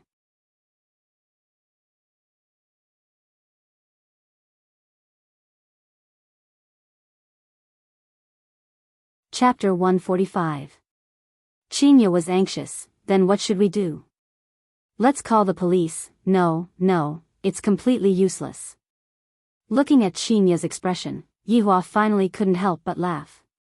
Qinya went into a daze for a moment, then said fiercely, are you playing with me? You are the one who is too stupid, it's already good enough that I don't chase after others. You. I was so worried about you just now, and you still dare to tease me, Yihua. I will fight it out with you. Humph, come at me. Immediately, the tent began to shake violently. The people outside were all stupefied. This is too passionate, right? However, Lai Gu still hasn't returned. At this very moment, at a place 10 kilometers away from the waterfall, there was a place surrounded by green trees, birds were chirping, and flowers were fragrant. It was a pretty good utopia, but the precondition was that there was no one around. Although it looked like there was no one around, if one were to carefully sense it, the surroundings were filled with people, and they were just using a special technique to conceal themselves. In the cave at the side, a few big shots were gathered together. Their expressions were stern, and they were discussing something. That's right. They are the people from the north, and they are here to snatch something. Among them, there was an old face, Tang Wushuang. What was worth noting was that beside Tang Wushuang, there was a handsome man who had an imposing appearance, and he faintly gave off the aura of a person in a high position. He was the northern hidden aristocratic family, Yi Shao. Everyone present was very respectful towards him, and they didn't dare to offend him. The other three people were from sects with strength in the north. Supreme Intent Pavilion Master, He Feng Sumer Lane Master, Shuzhenhai Phoenix King Pavilion Master, Man Kai. Although these powers weren't the full strength of the north, they were still a sharp sword that pierced the enemy's heart at the crucial moment. Yi family head, since you are here this time, I reckon that you will be able to get twice the result with half the effort. Supreme Intent Pavilion Master He Feng said with a smile. This person was rather skinny, and he looked a bit wretched. Yi Shao swept his gaze across everyone and said, I am here because of Brother Tang's invitation. A single sentence caused the three big shots to hold back. Hidden aristocratic families are indeed awesome, aren't they? They still want to keep the ancient godly item for themselves, but they are too embarrassed to show themselves. If the other hidden aristocratic families were to find out, they would incur the wrath of the public and be attacked by the public. Big brother Yi, I am afraid. Tang Wuxuang cupped his hands and said with a smile. To be able to invite Yi Xiao, it could be said that Tang Wuxuang had put in a lot of effort, and the price he had to pay was to rely on Yi clan in the future. However, as long as he could obtain an ancient godly item, who could tell what would happen in the future? Yi Xiao patted on Tang Wuxuang's shoulder. When the time comes, just leave the opponent's experts to me. As for the ancient godly item, you must definitely get your hands on it. We can't let the southerners take it. Don't worry, big brother Yi. I will do my best. The owner of Summer Lane, Xu Zhenhai, was a big fatty. His face was oily and shiny, and he looked like a pig. This was the most appropriate description. To be on the safe side, I've also called for backup. Xu Zhenhai clapped his hands. Yi Xiao saw a black figure walk in from outside the cave, and an oppressive feeling assaulted him. He could not help but frown, and two words appeared in his mind. An expert. This person was wearing a black cloak. That's right. He was the man from the arcade. The Phoenix King Pavilion Master smiled. Everyone sure is cautious. Yi Xiao's expression quickly darkened. Let me introduce. Xu Zhenhai's chin trembled, and his pair of eyes were about to sink into his flesh. The cloaked man snorted, No need, I am called Emperor Tsang. Such arrogant words. Yi Xiao's eyes narrowed. I hate this kind of man who likes to act cool the most. To think that he would even dare to act cool in front of me, especially when his name has the word Emperor in it. Emperor Tsang's pitch-black eyes immediately looked towards Yi Xiao. Yi Xiao snorted. If you want to play, I will play with you. They looked at each other. Don't look down on this kind of looking at each other. There was a lot to pay attention to. Because when the two of them were releasing their aura, the one who was weaker would definitely move his gaze first. However, 1 minute later, the two of them seemed to be evenly matched. If they were to continue competing, it might cause a commotion, and it wouldn't be good if they were discovered by others. The two of them seemed to have come to an agreement, and they retracted their gaze at the same time. Emperor Tsang didn't expect that these people would be able to invite such external help. The strength of the external help is not bad, but it will disrupt my plans. Brother Tang, since it's like this, I will be leaving first. Yi Xiao said faintly, then turned around and left. In actuality, coming here this time was a very big risk. If the other aristocratic families were to find out about this, the consequences would be unthinkable. Right now, I just happen to have an excuse to leave, just that I lack the strength of Tang family. Forget it, compared to Tang family's vote, Yi family itself is the most important. Big brother Yi. Tang Wuxuang didn't want Yi Xiao to leave just like that. With Yi Xiao around, the chances of me snatching the ancient godly item would be higher. If Yi Xiao was determined to leave, no one would be able to make him stay. On the other hand, Xu Zhenhai was smiling to the point that his eyes couldn't be seen. With Yi Xiao leaving, things will be much easier to deal with. Tang Wuxuang's expression was extremely bad. I won't let them take advantage of me. After snorting coldly, Tang Wuxuang left as well. Before the battle even started, two of the North's great generals had already left. This could only mean that they weren't united, or that it was because of Emperor Tsang's arrival. Everyone, let's talk about the plan. Emperor Tsang looked at the three people in front of him and said with a smile. On the surface, I was invited over by Xu Zhenhai, but in private, I have already reached an agreement with Yifeng and Man Kai, just that they didn't know about it. Especially this fatty, the other two are much smarter than you. Man Kai kept his smile and said gravely, this time, there is only us from the north, the others did not make a move. After all, almost all of the South's powers are here, and the South's aristocratic families might even be secretly protecting us, not to mention those mysterious existences from the South.